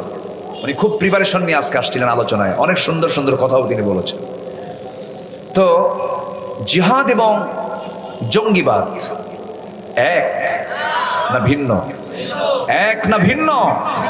যোজন যোজন তফাৎ, আসমান জমিন তফাৎ। সম্মানিত ভাইয়েরা, একটা উদাহরণ আমি প্রায় দেই। শাশুড়ির কপালে ঘা হয়েছে। কপালে কি হয়েছে? ঘা। সে ঘা সারে না, জামাই নিয়ে গেছে ডাক্তারের কাছে। ডাক্তার মহাশয় বলে দিলেন যে আপনার শাশুড়ি আম্মাকে এই ঘা যদি সারাতে হয় এই অয়েন্টমেন্টটা দিলাম, মলমটা দিলাম, লাগায় দিবেন। আর কোনো ক্রমেই যেন মশা মাছি যেন এই ঘায়ে না লাগে। এই যদি লাগে তাহলে ইনফেকশন হবে, এটা সুস্থ, মানে সে কখনো সুস্থ হতে পারবে না, আপনি একটু খেয়াল করবেন। তো শাশুড়িকে যত্ন করে তার বাড়িতে না পাঠায় নিজের বাড়িতে নিয়ে আসছে। মশা মাছি তো আর পড়া যাবে না, সে এখন শাশুড়ির পাশে বসে আছে হলো রড হাতে নিয়ে। কি হাতে নিয়ে বসে আছে? রড হাতে নিয়ে। কি তাড়াবে? মশার মাছি। তাহলে রড হাতে নিয়ে যদি মশা মাছি তাড়ায়, হঠাৎ করে পাশেই বসা শুয়ে আছে শাশুড়ি, একটা মাছি এসে যখন তার কপালে পড়ছে, বিসমিল্লাহ কয়া রড দিয়া চোখ বন্ধ কইরা মারছে কপালে বাড়ি। এখন মাছি মরবে না শাশুড়ি মরবে? আজকের সমাজে কিছু ভুল বুঝের কিছু মানুষ আছে, জিহাদকে বিকৃত অর্থ করে জঙ্গিবাদী কায়দায়, সন্ত্রাসী কায়দায় যারা দিনকে, ইসলামকে প্রশ্নবিদ্ধ করতে চায়, তারাই হচ্ছে ইসলামের সবচাইতে বড় দুশমন। এর জন্য সুনির্দিষ্ট সুশৃঙ্খল নীতিমালা ইসলামে আছে না নাই? আছে। আমার নবীজি মক্কায় থেকে 13 বছর যতদিন ছিলেন মক্কায়, আমার নবী কিন্তু কাবার ভিতরে থাকা সেই 360টা মূর্তিকে সামনে রেখেই তিনি নামাজ পড়েছেন। পারেন নাই, সরাতে পেরেছেন? পেরেছেন কখন? যখন তার হাতে কি এসেছিল? ক্ষমতা, দ্য পাওয়ার। দি পাওয়ার যখন তার ক্ষমতা এসেছিল, তখন তিনি তার জন্য সরাতে কঠিন হয়েছে না সহজ হয়েছে? সহজ হয়েছে। আকলমন্দ ইশারা বাসাত, সচেতন ব্যক্তির জন্য ইঙ্গিতগুলোই যথেষ্ট। একটু আমার বুঝে নেই কথাগুলো। তাহলে জিহাদের একটা সংজ্ঞা হলো to exert one's utmost in defier in promoting a cause, কোন উদ্দেশ্যকে সাধনের জন্য প্রাণান্তকর যে চেষ্টা, অর্থাৎ আল্লাহর জমিন, আল্লাহর দ্বীন, বিধান, আইন, কানুনকে প্রতিষ্ঠা করার জন্য প্রাণান্তকর যে চেষ্টা, দাওয়াতি কাজ, এটাও জিহাদের অংশ। আল্লাহু আকবার বলেন। প্রশিক্ষণ, এটাও দাওয়াতের অংশ। শিক্ষা অর্জন, এটাও দাওয়াতের অংশ। আচ্ছা, এই দেশ কেমনে স্বাধীন হয়েছে বলেন তো? এই দেশ কেমনে স্বাধীন হয়েছে? এই দেশ স্বাধীন করার জন্য কি রক্ত ঝরে নাই? আস্তে রক্ত ঝরে নাই? 2-1 ফোঁটা রক্ত গেছে? লক্ষ লক্ষ মুক্তিযোদ্ধা, লক্ষ লক্ষ মানবতা রাস্তায় নেমে এসে জালিমদের বিরুদ্ধে মোকাবেলা করে এই দেশকে তারা স্বাধীন করেছেন। আমরা তাদেরকে স্মরণ করি, শ্রদ্ধার চোখে দেখি। তাহলে একটা দেশকে স্বাধীন করার জন্য যদি রক্ত ঝরাতে হয়, দিন কায়েমের জন্য শুধু ওই মিষ্টি মিষ্টি কথাই দিন কায়েম হবে না, জান মাল কুরবান করতে হবে মুসলমান। রাজি আছেন কারা কারা? হাত উঁচু করে দেখান।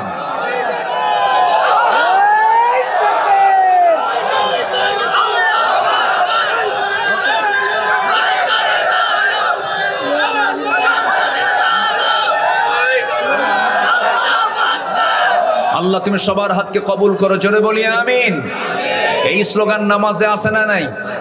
এই স্লোগান আজানে আছে না নাই? এই স্লোগান একামতে আছে না নাই? এই স্লোগান জানাজায় আছে না নাই? এই স্লোগানকে যারা ভয় পায় তাদের জানাজারও দরকার নাই। সম্মানিত ভাইয়েরা, কষ্ট পাচ্ছেন নাকি? আমাদের অস্ত্র হলো নারায়ে তাকবীর। ইনকিলাবের অস্ত্র মোদের লা ইলাহা ইল্লাল্লাহ, লা ইলাহা ইল্লাল্লাহ, লা ইলাহা ইল্লাল্লাহ, লা ইলাহা ইল্লাল্লাহ। ইনকিলাবের অস্ত্র মোদের লা ইলাহা ইল্লাল্লাহ, লা ইলাহা ইল্লাল্লাহ, লা ইলাহা ইল্লাল্লাহ, লা ইলাহা ইল্লাল্লাহ। বীর মুসলমান ধরো আল কোরআন, ফিরিয়ে আনো সেই হারানো সম্মান। নারায়ে তাকবীর, নারায়ে তাকবীর। কে খুশি হন সবচেয়ে? আল্লাহু আকবার। আকবার মানে কি? সবচেয়ে বড়। তিনি কে? আমার। আর যেন তিনি আমার কে? আল্লাহ তাআলা। ওয়াজাহিদু ফিল্লাহি হাক্কা জিহাদিহি হুয়া জাতাবাকুম ওয়া মা জাআলা আলাইকুম ফিদ-দীন মিন হারাজ। তিনি তোমাদেরকে নির্বাচিত করেছেন এবং তোমাদের জন্য দিনটাকে তোমাদের জন্য আড়ষ্ট করেন নাই, কষ্টকর বোঝা বানিয়ে দেন নাই। তোমাদের জন্য দিনটাকে সহজ করে দিয়েছেন। যেরকম সুবহানাল্লাহ। কিন্তু আমরা দিনটাকে কি বানায় নিছি? কঠিন বানায় নিয়েছি। দিন না মেনে জাকাতের পক্ষে না কথা বলে সুদের পক্ষে কথা বলি। আমার সমাজে, আপনার সমাজে আজকে জাকাত কায়েম না সুদ কায়েম? আসতে বলে জাকাত কায়েম না সুদ কায়েম? সুদ খাওয়া কি? সুদের অঙ্ক কষা কি? সুদ দেওয়া কি? তাহলে কেউ কি বলতে পারবেন যে আমি সুদের মধ্যে নাই? কেউ কি বলতে পারবেন? আমি আপনি কেউ নাই নাকি? হ্যাঁ,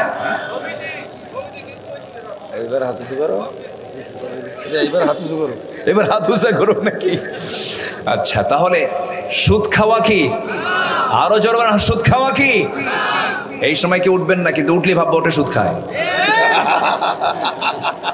বসেন, কেউ উঠবেন না।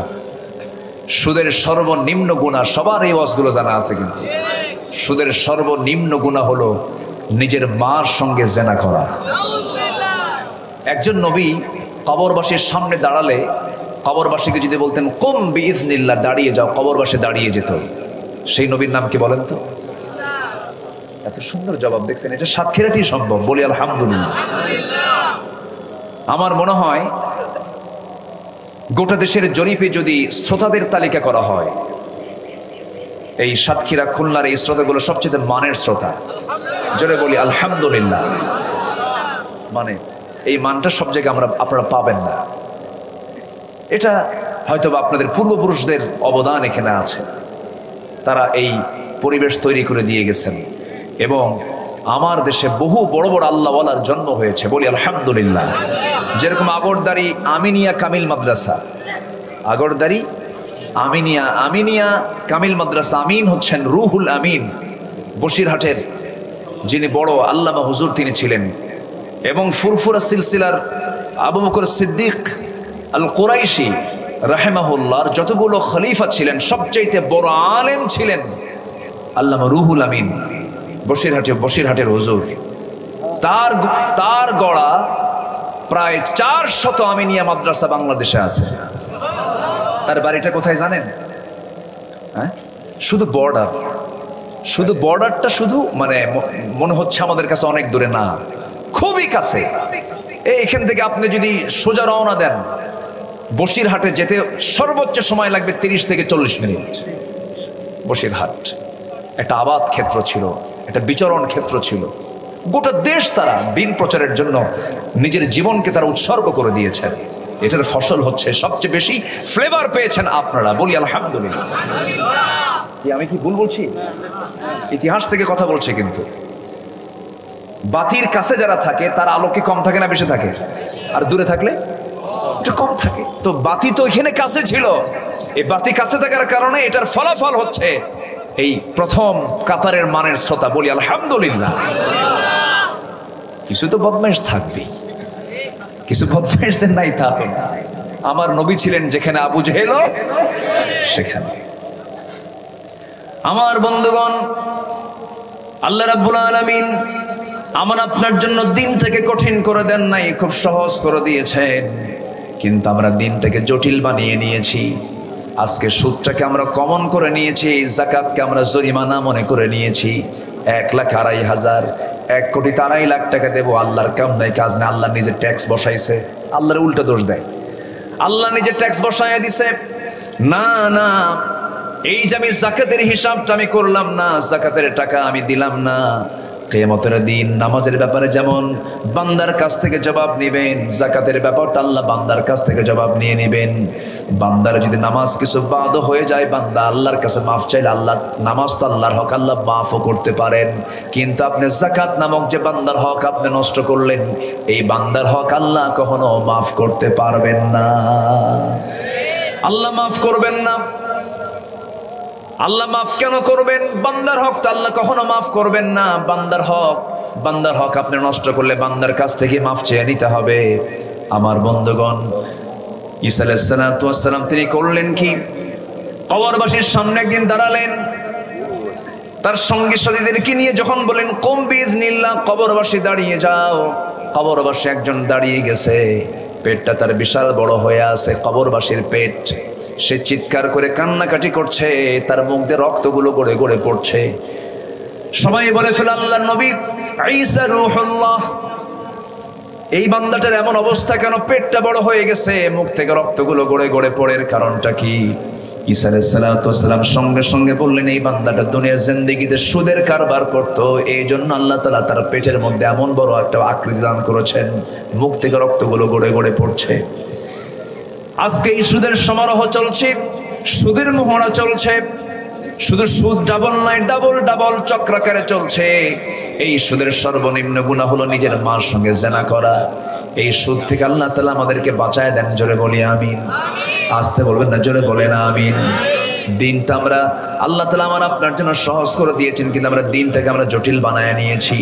আল্লাহ রাব্বুল আলামিন এরপরে বলছেন, শোনো, তোমাদের জন্য আমি নেতা বানিয়ে দিয়েছি একজনকে, পিতা বানিয়ে দিয়েছি একজনকে। তোমাদের জাতির পিতা অন্য কেউ নয়। আল্লাহ রাব্বুল আলামিন এখানে জাতির পিতার বিষয়ে ক্লিয়ার করে দিলেন। তোমাদের মুসলিম জাতির পিতা হলো মিল্লাতা আবিকুম ইব্রাহিম হুয়া সাম্মাকুমুল মুসলিমিন।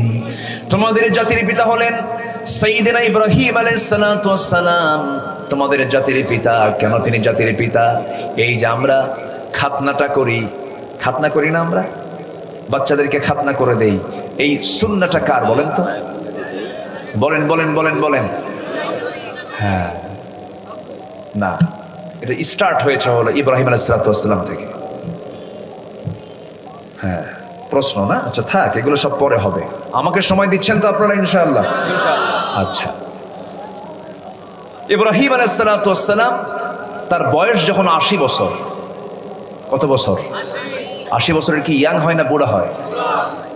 চুলগুলো সাদা হয়ে গেছে। বুখারীর বর্ণনা, বুখারী, এটা বানানো কোনো কথা না। 80 বছর বয়স যখন তার হলো, সেই সময় আল্লাহ তাআলা বলেন, ইব্রাহিম ক্বালা ইন্নী জাইলুকা লিন-নাসি ইমামা, আমি তো তোমাকে গোটা মানব মণ্ডলীর নেতা বানিয়েছি। আল্লাহু আকবার বলেন। একটা কাজ বাদ আছে, কি? তোমাকে খাতনা করতে হবে। কত বছর বয়স? আছে না, আছে না, বুখারীর বর্ণনা। 80 বছর বয়স আল্লাহ তাআলা তাকে অর্ডার দিলেন। বলেন তো 5-6 বছর বয়সে খাতনা করলে কি টের পাওয়া যায়? বয়সই তো হয় না। অথবা ডাক্তার খাতনা করে দিয়েছেন, হয়তো মনেই নাই আমাদের অনেকের। কিন্তু 80 বছর বয়সে তার খাতনার কাজটা এখনো বাদ আছে, কারণ আল্লাহ তাআলা তাকে মিল্লাতা আবিকুম ইব্রাহিম, জাতির পিতা বানাবেন। কিন্তু জাতির পিতা হতে হলে তো জাতির পিতা তখনই হওয়া যায় যখন পিতার কাছ থেকে সন্তানরা কিছু নিতে পারে, ঠিক কিনা? কিছু স্মৃতি তো থাকতে হবে। তো 80 বছর বয়সে আল্লাহ তাআলা বললেন তোমাকে খাতনা করতে হবে। এখন যারা খাতনা করে দেয় এলাকায় তাদেরকে কি বলে? হাজাম। হাজাম বলে না? আমি তো একটা নতুন শব্দ শুনলাম। আমি এই নামের সঙ্গে একদম একদম একদম এখন নতুন, এটা আমার জানাই নাই। হাজাম কিছু কিছু এলাকায় বলে হলো ওস্তাদ, এক একটা জায়গায় এক একটা। আবার কিছু কিছু এলাকায় বলে গোটকা। শব্দের তো শেষ নাই, কিন্তু হাজাম শব্দটা আমি আজকেই এই ভাষার সাথে, শব্দের সাথে আমি নতুন। তবে আপনাদেরটাই সহি হবে, কারণ আপনাদের ভাষা তো সুন্দর। বলি আলহামদুলিল্লাহ। ভাষা সাতক্ষীরা, যশোর, কুষ্টিয়া তো ভাষার রাজা। বলি আলহামদুলিল্লাহ। অনেক সুন্দর ভাষা আপনারা কথা বলেন। তবে নোয়াখালীর ভাষা আরো সুন্দর।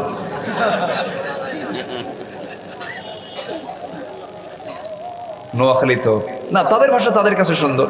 কোনো ভাষাকে আমরা গালমন্দ করব না। সব ভাষায়, সব ভাষার মালিক কে বলে? আল্লাহ তাআলা। কিন্তু বাংলা ভাষা নাই ওখানে। চিটাঙে বাংলা ভাষা নাই, সব কবর দিয়ে ফেলছে। খুব সুন্দর ভাষা হচ্ছে আপনাদের ভাষা, কারণ নদিয়া তো পাশেই। নদিয়া, তারপরে এই যে মুর্শিদাবাদ, এইগুলো এই পাশাপাশি থাকার কারণে এই ভাষাগুলো, এই বেল্টে ভালো আছে। বলি আলহামদুলিল্লাহ, এটা ভালো। হাজাম না? হাজাম। এখন এই 80 বছর বয়সে কি হাজাম দিয়া এই এই কি বলে খাতনা কি করা সম্ভব? কত বয়স তো 80 হয়ে গেছে, এখন তার লুঙ্গি তো খুলবে না অন্য কেউ, সদর দ্বার খোলা সম্ভব। দেখেন, ওয়াইদ ইবতালা ইব্রাহিম রাব্বুহু বিকালিমাতিন ফাতাম্মাহুন্না। আল্লাহ তাআলা ইব্রাহিম ইসলামকে অনেকগুলো পরীক্ষা, বিকালিমাতিন, অনেকগুলো বিষয়ে পরীক্ষা করেছেন। প্রত্যেকটা পরীক্ষায় জাতির পিতা ইব্রাহিম ইসলাম ফেল না সাকসেস, ফেল না সাকসেস, মহা সফল তিনি। বিশাল পরীক্ষা। বাপ পর্যন্ত তার বিরুদ্ধে, চিন্তা করা যায়? বাপ বিরুদ্ধে। বাপ কয়, নমরুদ আমি তোমার কাছে আছি। চিন্তা করেন, বাপ কয় নমরুদ তুমি চিন্তা করো না, আমি আছি সাথে, আমি আমার ছেলের সাথে নাই। ইব্রাহিম আলাইহিস সালাম চোখের পানি ফেলতে ফেলতে বলছে, আল্লাহ বাপটা পর্যন্ত আমার বিরুদ্ধে, আল্লাহ তুমি কি আমাকে বিপদ থেকে বাঁচাবে না? আমার বাপ আমার বিরুদ্ধে অবস্থান করে চরকিতে হাত দিয়ে আমার বাপ আমাকে আগুনে ফেলতে চায়, আল্লাহ তুমি আগুনের মালিক, তুমি আমাকে বাঁচাও। আল্লাহু আকবার বলেন। পরীক্ষাটা কত মজবুত পরীক্ষা। তিনি জীবনে 3টা হিকমতপূর্ণ কথা বলেছিলেন। কয়টা হিকমতপূর্ণ কথা বলেছিলেন? যেটা মিথ্যাও নয় আবার স্ট্রেটও নয়। এই জন্য তিনি আফসোস করতেন এবং তিনি বলেছেন, দেখো হাসরের ময়দানে তার কাছে যখন তার সন্তানরা যাবে তিনি বলবেন আমি কিছু বলতে পারবো না, তোমার আখিরি জামানের পয়গম্বরের কাছে যাবে। আল্লাহু আকবার বলেন। তিনি জীবনে 3টা হিকমতপূর্ণ কথা বলেছিলেন। যখন তাকে বলা হলো ইব্রাহিম চলো আমরা এই শহর ছেড়ে আমরা অন্য শহরে যাব বেড়াতে, আমরা কিছু কাজ করতে যাব, মেলায় যাব আমরা। তিনি বলেন যাব না কেন, সমস্যা আছে কি? আমি অসুস্থ, ইন্নী সাকিম, বুখারীর বর্ণনা, ইন্নী সাকিম, আমি যাব না। সঙ্গে সঙ্গে তিনি যে শারীরিকভাবে অসুস্থ ছিলেন তাও কিন্তু নয়, কিন্তু মানসিকভাবে তিনি অসুস্থ ছিলেন, এটা সত্য। তবে তিনি একটা আশ্রয় নিয়েছেন, কথার হিকমতপূর্ণ কথা তিনি এখানে প্রয়োগ করেছেন। এরপরে সবাই এসে যখন দেখলো মূর্তিগুলো ভাঙ্গা, মূর্তিগুলো ভাঙছে কে, তিনি বললেন মূর্তি ভাঙছে কে, মূর্তিকে জিজ্ঞেস কর। আল্লাহু আকবার। আমার বাপ দেখছেন কি করে গেছে, আমার বাপ কি করে গেছে আর আমরা কি করি। ইব্রাহিমের বাপ আজর মূর্তি বানিয়েছে, মূর্তিগুলো বানায়া সেই মূর্তিগুলো রবগুলোকে বাজারে বিক্রি করার জন্য নিয়ে যায়। মাঝে একদিন ছেলেকে ডাক দিয়ে বলছে, ইব্রাহিম এই রবগুলো আমি বেচবো আজকে, মূর্তিগুলো তুমি বাজারে ঝুড়িতে করে নিয়ে আসো। ঝুড়িতে মাথায় নেওয়ার আগে ইব্রাহিম আলাইহিস সালাম করলেন কি, মূর্তিগুলোর সবগুলোর মাথাগুলো ভেঙে চুরমার করলেন, মটকায় দিলেন। বাজারে নিয়ে যাওয়ার পর বাবার সামনে যখন রেখে দিয়েছেন, বাপ বলছে হায় কি করছে এগুলো, সবগুলো মূর্তির মাথা শেষ, এগুলো ভাঙছো কেন? কাব্বা, উপায় ছিল না। এই মূর্তিগুলো নিয়ে যখন মাথায় তুললাম এমন মারামারি শুরু করছে, গৃহযুদ্ধ। আমি বললাম থাম রে বাবা থাম, এই মাথা থেকে নিচে নামাতে সবগুলোর মাথা শেষ। বাপ এখন মনে মনে চিন্তা করে, বাপ বেটা তুই কি গ্রামার খাটাইছিস বুঝছি, প্রশ্ন করলি তুই উত্তর দিয়ে দিবি, বোঝা শেষ। কারণ সন্তানকে বাপ বোঝে না, আমার সন্তান কোন স্টাইলের, বাপ বোঝে না, বাপ তো বোঝে। সারা জীবন শিরকের বিরুদ্ধে আমার বাপ কথা বললেন, শিরকের বিরুদ্ধে কথা বলতে গিয়ে আগুনে পর্যন্ত নিক্ষিপ্ত হলেন। আমার বাপ কি করে গেছেন, আমরা কি করলাম? এইদিকে আফসোস করে আল্লামা ইকবাল তার শিকওয়া জবাবের শিকওয়ার মধ্যে বলেছেন, উনকো তহজীব নে হর বন্দ সে আজাদ কিয়া, লাকে কাবে সে সনম খানে মে আবাদ কিয়া। নব্য যুগের সভ্যতা মোহে কেটে ফেললে সব বাঁধন, মসজিদ ছেড়ে মন্দিরে গিয়া বাসা বেঁধেছ হায় এখন। মসজিদ ভাল লাগে না, মন্দির ভালো লাগে না। মুসলমানের জন্য মন্দির নয়, হিন্দু ভাইরা মন্দির তাদের কাছে প্রিয় হতে পারে, তাদের মন্দির আমরা পাহারা দেব, তাদের মন্দিরের নিরাপত্তা আমরা নিশ্চিত করব। কোন ধর্মকে কটাক্ষ করব না, কোন ধর্মকে আমরা গালি দেব না, কোন মূর্তিকে গালি দেব না, কিন্তু মুসলমান সেই জায়গায় যেতে পারে না, ঠিক কিনা? এই বিষয়টা মাথায় রাখবেন। কষ্ট পাচ্ছেন নাকি আপনারা? নারিকেলের নাড়ু খায় কিছু মুসলমান আছে না নাই বলেন? আচ্ছা আমার হিন্দু ভাইরা কি কখনো ঈদগাহে আসে? আচ্ছা ঈদগাহে আসে, জুমার নামাজে আসে, তাহলে আমাদের অনুষ্ঠানে তাদের কোনো অংশগ্রহণ নাই, আমি কেন যাব সেই জায়গায়? কেন যাব আমি? তাহলে আমাদের কি হবে? উনি প্রশ্ন করছেন। এটা কখনো করবো না আমরা, কারণ তাদের ধর্মীয় কাজ, তো তাদের ধর্মীয় কাজে যাওয়া মানে কি? তাদের ধর্মীয় কাজে অংশগ্রহণ করা। আমাদের মসজিদে ওরা আসে না, আমাদের গরু ওরা খায় না। গরু খায়? খায় নাকি গরু? তা আপনি কেন নারিকেলের নাড়ু খাবেন? ঠিক কিনা? কথা তো। কিন্তু আমার হিন্দু ভাইয়েরা আমরা তাদেরকে সম্মান করি, আমরা তাদেরকে ভক্তি করি, শ্রদ্ধা চোখে দেখি। এমনকি আমার দেশের প্রধান বিচারপতি পদও আমার হিন্দু ভাইরা আমাদের প্রধান বিচারপতির পদেও তারা অধিষ্ঠিত ছিলেন, ঠিক কিনা বলেন? সুরেন্দ্র কুমার সিনহা, এসকে সিনহার মতো একজন অন্য ধর্মের মানুষও এদেশের প্রধান বিচারপতি চেয়ারে বসে নাই, বসেছে। আমরা তাদেরকে সম্মান করি। এমনকি এমনও আছে আমার দেশে ম্যাক্সিমাম কোনো হিন্দু মুসলিমের মধ্যে যদি কোনো দ্বন্দ্ব হয়, আমরা বিচার ফায়সালা করার সময় আগে চিন্তা করি যে সংখ্যালঘু হিন্দু ভাইটার প্রতি যেন জুলুম না হয়। আসতে বলে জোরে বলেন, ঠিক কিনা? মুসলমান ইসলাম থেকে শিখেছে অন্য ধর্মকে সম্মান করতে, পৃথিবীর কোন ধর্ম তার শিক্ষা দেয় নাই। এই শিক্ষা পৃথিবীর অন্য কোনো ধর্ম দেয় নাই। আমি বিষয়টা খুব স্পর্শকাতর, তো আমি ক্লিয়ার করছি। তাছাড়া কোন দিকে কোন প্যাঁচ লাগায়া, এই ইউটিউবার তো আছেই, বোঝেন না? আর কার সঙ্গে কি লাগায় আল্লাহ জানে, বুঝাইছি ভাই? এই জন্য আমি বিষয়গুলো ক্লিয়ার করতেছি যে হুজুর তো এখানে মনে হয় মূর্তি ভাঙ্গার জন্য খুব বলে থুয়ে চলে গেছে। না, ভুল বুঝবেন না, এগুলো আমি খুব স্পর্শকাতর বিষয়টা এই জন্য আমি ক্লিয়ার করছি। অন্য কোন ধর্মকে গালি দিতে নিষেধ করেছেন মুহাম্মদ সাল্লাল্লাহু, অন্য কোন মূর্তিকে গালি দিতে মানা করেছেন মুহাম্মদ সাল্লাল্লাহু, কিন্তু প্রশংসাও করতে মানা করেছেন মুহাম্মদ সাল্লাল্লাহু আলাইহি ওয়াসাল্লাম। এখানে কিন্তু কথা, কারণ প্রশংসা করতে গেলে ঈমান আছে না গেছে? ঈমান আছে না গেছে? মা দুর্গা গজে স্বরূপ আর উঠে স্বরূপ, এটা আমাদের বলার দরকার নাই। কোন ধর্মকে নিয়ে কোনো বাজে মন্তব্য করার দরকারও নাই। ইসলাম ছাড়া মুসলমান অন্য কোনো ধর্মের প্রশংসা করার দরকারও নাই। ইসলাম একমাত্র, আল্লাহ তো নিজেই বলছেন, কোনো দিন না, কোনো ধর্ম না, ইন্নাদ-দীনা ইনদাল্লাহিল ইসলাম। কোরআনকে প্রশ্ন করুন, যদি আপনি আমার কথাকে যদি দোষী ধরেন তাহলে আল্লাহর কথার দোষ হয়ে যাবে। এখানে আল্লাহ বলেছেন কোনো ধর্ম নাই, কি ছাড়া? বলেন কি ধর্ম ছাড়া? ইন্না মানে কি? ইন্না একমাত্র, দিন ধর্ম জীবন বিধান, ইন্নাদ-দীনা ইনদাল্লাহি, আল্লাহর কাছে মনোনীত দিন একটাই, তার নাম কি? এটা আমার কথা না আল্লাহর কথা, আমার বক্তব্য না আল্লাহর বক্তব্য, তাহলে আমার তো কোনো দোষ নাই। কষ্ট পাচ্ছেন নাকি আপনারা? আমার ভাইয়েরা, না ঠিক আছে, না আসুক, তবে ইনস্ট্রাকশন তো থাকবে, তাদের নির্দেশনা কিছু থাকবেই। আমাকে সময় দিচ্ছেন তো নাকি? বলি আলহামদুলিল্লাহ। এত সুন্দর মানুষ হয়, কোনো লোকের নড়াচড়া নেই। আলহামদুলিল্লাহ, আলহামদুলিল্লাহ বলেন। আল্লাহ তাআলা বলছেন তোমাদের জাতির পিতাকে, আরো জোরে বলেন, তার বয়স কত বছর হয়েছিল? ও মনে আছে আপনাদের?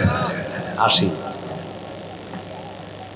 চিন্তা করেন আল্লাহ তাআলা তাকে দিয়ে এগুলো, এটা তো মানে ফুলফিল হয়নি। জাতির পিতা তো আল্লাহ তাআলা এটাও ফুলফিল করাচ্ছেন। কত বছর বয়সে? 80 বছরে। এই জন্যই তিনি হয়েছেন মিল্লাতা আবিকুম ইব্রাহিম। সব অনেকগুলো ফান্ডামেন্টাল প্রাথমিক কাজগুলো সব আল্লাহ তাআলা ইব্রাহিমকে দিয়ে করিয়েছেন। আল্লাহু আকবার। তিনি আগুন থেকে নিষ্কৃতি পেয়ে গেলেন, বউকে নিয়ে রওনা দিলেন। বউকে নিয়ে রওনা দেওয়ার মাঝে, সে সময় কোনো সন্তান ছিল না, রওনা দেওয়ার মাঝে হঠাৎ করে জালিম শাসক এসে তার বউয়ের উপরে হানা দিল। বলল তোমার এটা কে হয়? তিনি বললেন যদি বলি বউ তাহলে তো ধরে নিয়ে যাবে, এটা আমার বোন হয়। কি হয়? ইন্নামাল মুমিনুনা ইখওয়া। দৃষ্টিকোণ ঠিক আছে, কোনো সমস্যা নেই, কিন্তু উনি বলে ফেললেন কেন? যে এই জালিম থেকে যেন আমার বউটা নিরাপত্তা পায়, মানে নিরাপত্তা নিয়ে যেন আমার কাছে থাকতে পারে। কিন্তু কাম হলো না। এরপরও তারা ধরে নিয়ে গেল। ধরে নিয়ে যাওয়ার পরে ওই জালিম রাজা সারা আলাইহিস সালাতু ওয়াস সালামের চরিত্র ধ্বংস করার জন্য, নষ্ট করার জন্য তার দিকে হাত বাড়ায়। হাত পা অবশ হয়ে যায়, পারে না।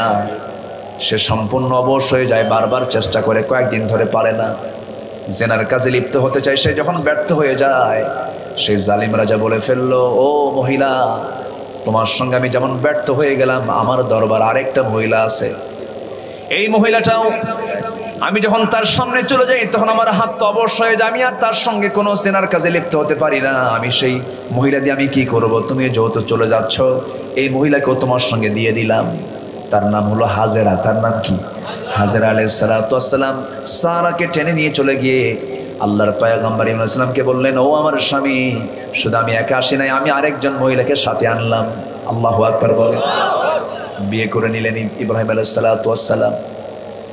হাজেরার পেটে আল্লাহ তাআলা প্রথম সন্তানটা দিয়ে দিলেন। একটা দুইটা পরীক্ষা নয়, আগুন থেকে বেঁচে যাওয়ার পরীক্ষায় তিনি পাশ হয়ে গেলেন, আগুন থেকে নিষ্কৃতি পেয়ে গেলেন। এবার পারিবারিক পরীক্ষার মধ্যে পড়ে গেলেন। সন্তান হলো 80 বছরে। কত বছরে বলেন? 80 বছরে হাজেরার গর্ভে যখন সন্তান চলে এলো, সঙ্গে সঙ্গে আল্লাহ বললেন, যাও কাবার পাশে তাকে, ওই মহিলাকে রেখে আসো, হাজেরাকে রেখে আসো।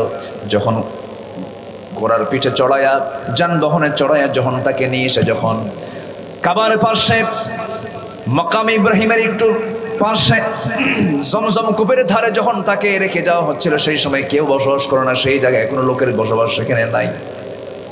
রেখে যাওয়ার সময় শুধু বললেন, ও হাজেরা তোমাকে এই জায়গায় থাকতে হবে। আল্লাহর নির্দেশনা পেয়েছেন নাকি? হ্যাঁ, আল্লাহর নির্দেশনা আসছে।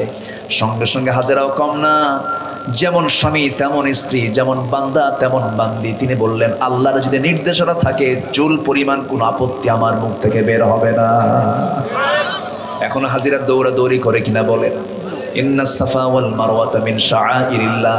সূরার নাম কি? আজকে সূরার নাম কি বলেন? সূরা হজ। হজ থেকে তো কিছু কথা তো আসতে হবে তো, তাই না? আমার ভাই আলোচনা আজকে আমার চিন্তা করে দিছে প্রথমে। আমার বন্ধুগণ, ওই যে সাফা মারওয়ার মাঝে সাই করে, একটা জায়গা আছে সেখানে রমল করে। রমল কি করে?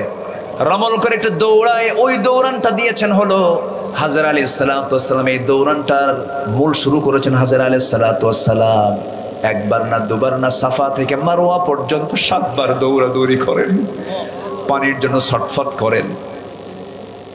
হাজেরা আলাইহিস সালাতু ওয়াস সালাম সন্তানকে যখন ডেলিভারি করলেন, পৃথিবীর কোনো মানুষ নাই, সন্তান ডেলিভারি হয়ে গেছে, পানির জন্য ছটফট করতেছেন, পানি পাচ্ছেন না, দৌড়াদৌড়ি করছেন, পানি কোথাও কোনো খোঁজ পাওয়া যাচ্ছে না। আল্লাহ তাআলা ইসমাঈল আলাইহিস সালাতু ওয়াস সালামকে দুনিয়াতে পাঠালেন। জমজম কূপ আল্লাহ তাআলা কত আগে রেডি করে রেখে দিয়েছেন। জমজম কূপ সেখান থেকে সুন্দর করে ওপেন হয়ে গেল। পানি দিয়ে সেই পানিকে ঠেকানোর জন্য বারবার চেষ্টা করছেন, পারেন নাই। সেই পানি আজও কেউ ঠেকাতে পারে নাই। কিয়ামত পর্যন্ত এই পানি আল্লাহ তাআলা বান্দার জন্য ওষুধ আকারে দিয়ে দিয়েছে।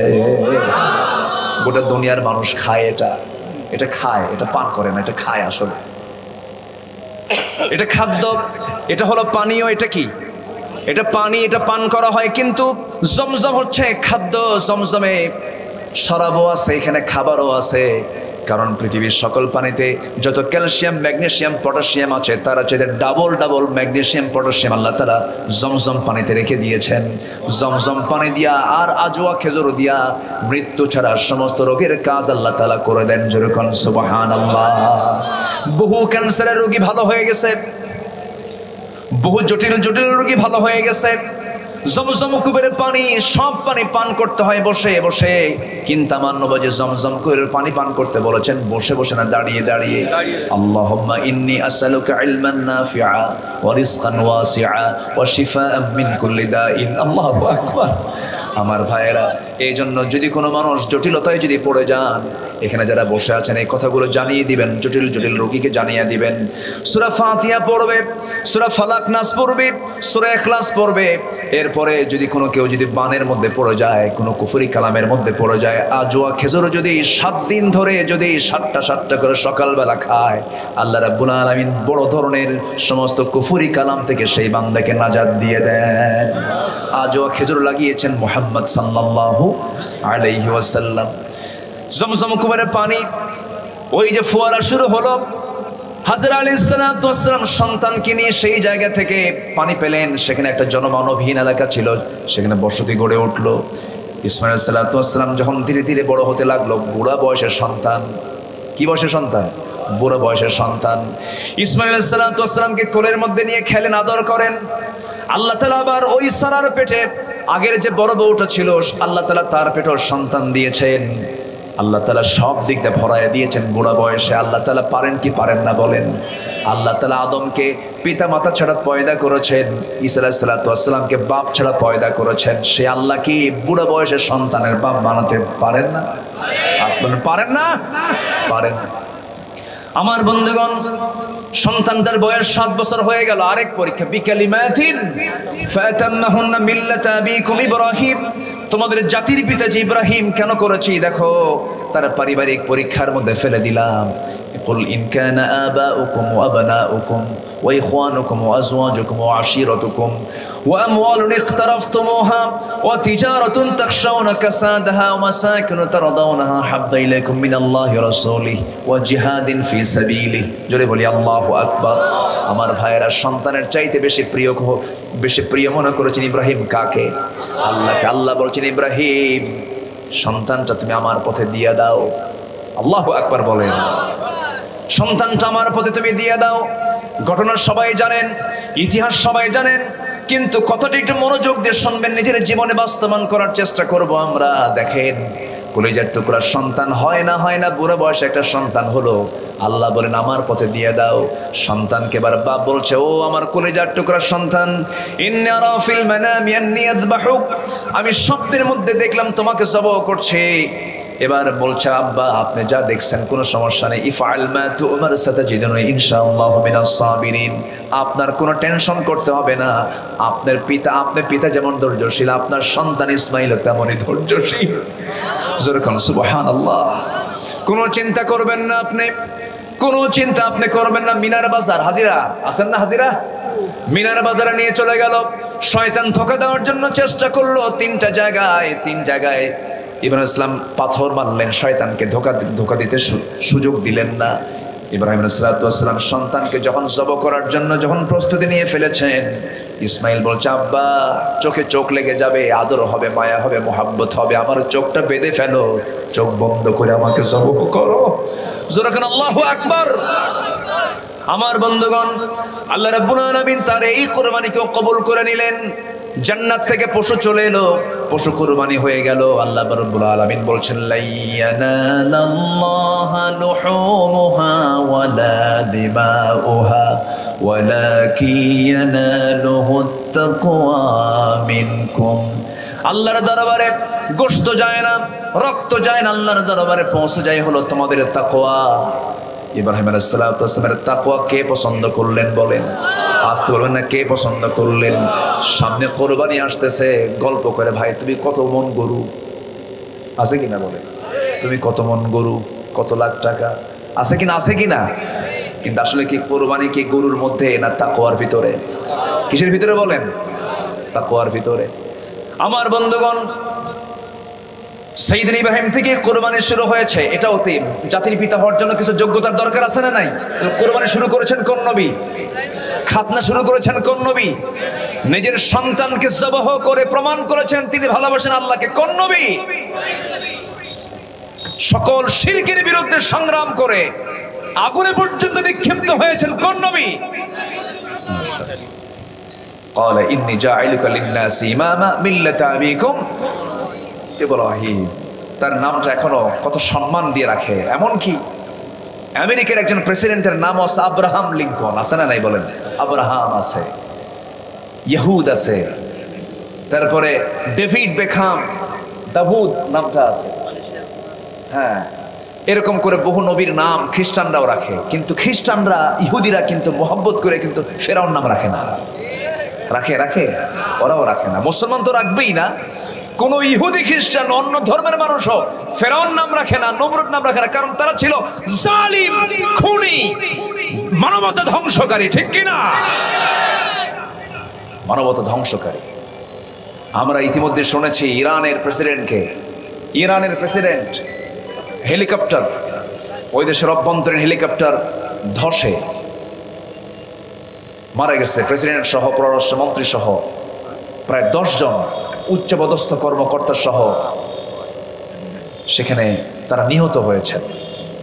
সম্মানিত ভাইয়েরা, কোন কালেমাওয়ালা, লা ইলাহা ইল্লাল্লাহ, এই কালেমাওয়ালা যদি দুনিয়া থেকে বিদায় হয় আমরা কি বলবো?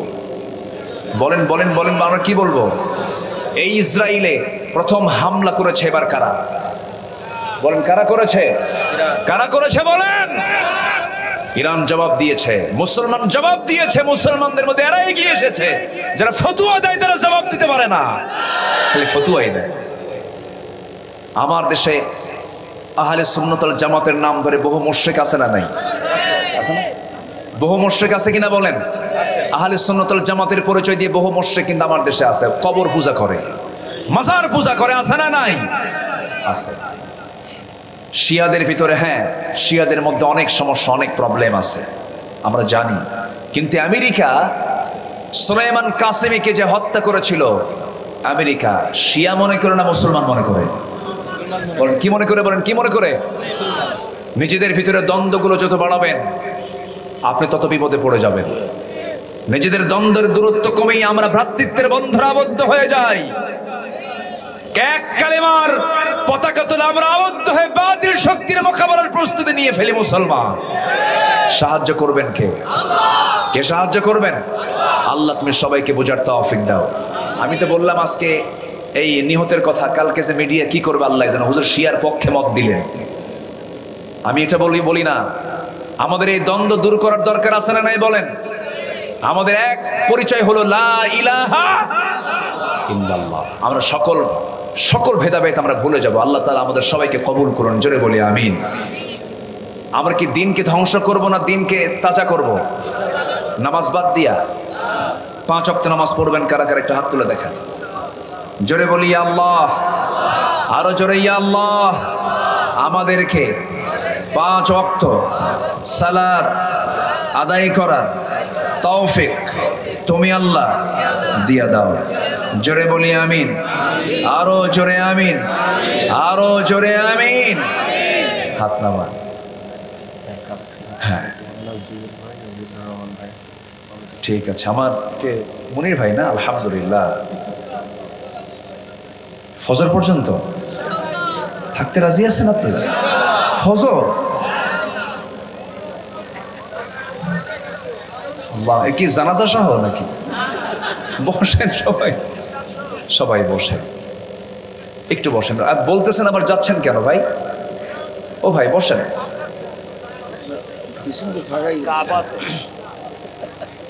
ও নিম্ন চাপ না, বিড়ি খাওয়ার চাপও আছে, কিন্তু বিড়ি খাওয়ার চাপ হলো ঊর্ধ্ব চাপ। হঠাৎ করে দরবার থেকে মতব্বর নাই, কই গেছে কুজুর? ওনার ব্রেন ফ্রেশ করতে গেছে। কি ব্রেন ফ্রেশ কি হবে? একটু টান মারলি ব্রেন ফ্রেশ। হ্যাঁ একটু বসেন, আমরা একটু থাকি আর কিছুক্ষণ থাকি। আমরা জোরে বলি ইনশাআল্লাহ। আমরা টুপি নিয়ে মারামারি করি, আমরা হাত বাঁধা নিয়ে মারামারি করি, আমরা নূর মাটি নিয়ে মারামারি করি, আমরা মিলাদ কিয়াম নিয়ে মারামারি করি। অথচ সাহাবায়ে কেরাম যুদ্ধের ময়দানে গেছেন, পোশাক নাই, মাথার টুপি তো দূরেই থাক, পোশাকই নাই গায়ে, একখণ্ড কাপড় নিয়ে। সিয়াসিত্তার হাদিস, একখণ্ড কাপড় নিয়ে বিলাসী সাহাবী ইসলাম গ্রহণের আগে বিলাসী জীবন যাপন করেছেন। 1 সেন্ট যেদিন ব্যবহার করেছেন জীবনের সেন্ট ব্যবহার করেন নাই। বিলাসী সাহাবী যুদ্ধের ময়দানে তিনি রওনা দিয়েছেন, গায়ে কোনো কাপড় চোপড় নাই, শুধু একটা খণ্ড চাদর দিয়ে কোনো মতো সতর ঢেকে যুদ্ধে উহুদের প্রান্তরে চলে গেছেন। যুদ্ধের ময়দানে অংশগ্রহণ করেছেন, শুধুমাত্র সতরটা ঠেকেছেন। যুদ্ধ করতে করতে এক পর্যায়ে দুনিয়া থেকে বিদায় নিয়ে নিলেন। নবীর কানে সংবাদ এলো, ইয়া রাসূলুল্লাহ, ইয়া হাবিবাল্লাহ, আপনার প্রিয় সাহাবী মুসআব বিন আমির শাহাদাত বরণ করেছেন। রাসূল বলেন, আমার কোন মুসআব বলো? যে মুসআব একদিন জাতর পড়েছে, আজ জাতর লাগিয়েছে, যে কাপড় পরেছে সে কাপড় আর জীবনে কোনোদিন পরে নাই। যেদিক দিয়ে মুসআব যেত সেই দিক দিয়ে সুগন্ধে ভরপুর হয়ে যেত রাস্তাগুলো। আমার নবীজি তার লাশের সামনে গিয়ে দাঁড়ালেন, চোখের পানি ফেলে ফেলে কাঁদলেন। আমার নবীজি তাকে দেখে আবার ব্যাক করলেন। সাহাবায়ে কেরাম বললেন, ইয়া রাসূলুল্লাহ, তাকে দাফন করব, আমরা দাফন কেমনে করব? কাপড় তো গায়ে নাই। যে কাপড়টুকু তার গায়ে আছে, মাথা ঢাকলে পা ঢাকে না, পা ঢাকলে মাথা ঢাকে না, কি করব আমরা? দেহ তো ঢাকতে হবে। রাসূল বলেন, সাহাবীরা, আমার মুসআব সেই সাহাবীটারে তোমরা করবে কি? কাপড়টা দিয়ে মাথাটার অংশ বেশি করে ঢেকে নিবা, আর পায়ের অংশটুকু উহুদের ময়দানে খুঁজে দেখো, ইস্কির নামক ঘাসগুলো আছে, সেই ঘাসগুলো দিয়ে তার পা ঢেকে দিয়ে কবরে সমাহিত করে দাও। তারা কাপড়ের অভাবে দিন প্রতিষ্ঠার সংগ্রামে অংশগ্রহণ করেছেন, কাপড়ই পান নাই। আজকে আমাদের জুব্বা নিয়ে মারামারি, পাঞ্জাবি নিয়ে মারামারি, দাড়ি টুপি নিয়ে মারামারি, মূল কাজে আমাদের হাত নাই। হারাম কাজের ব্যাপারে আমরা কিছু বলি না, মদের বোতল নিয়ে আমরা কিছু বলি না, সুদের কারবার নিয়ে আমরা কিছু বলি না।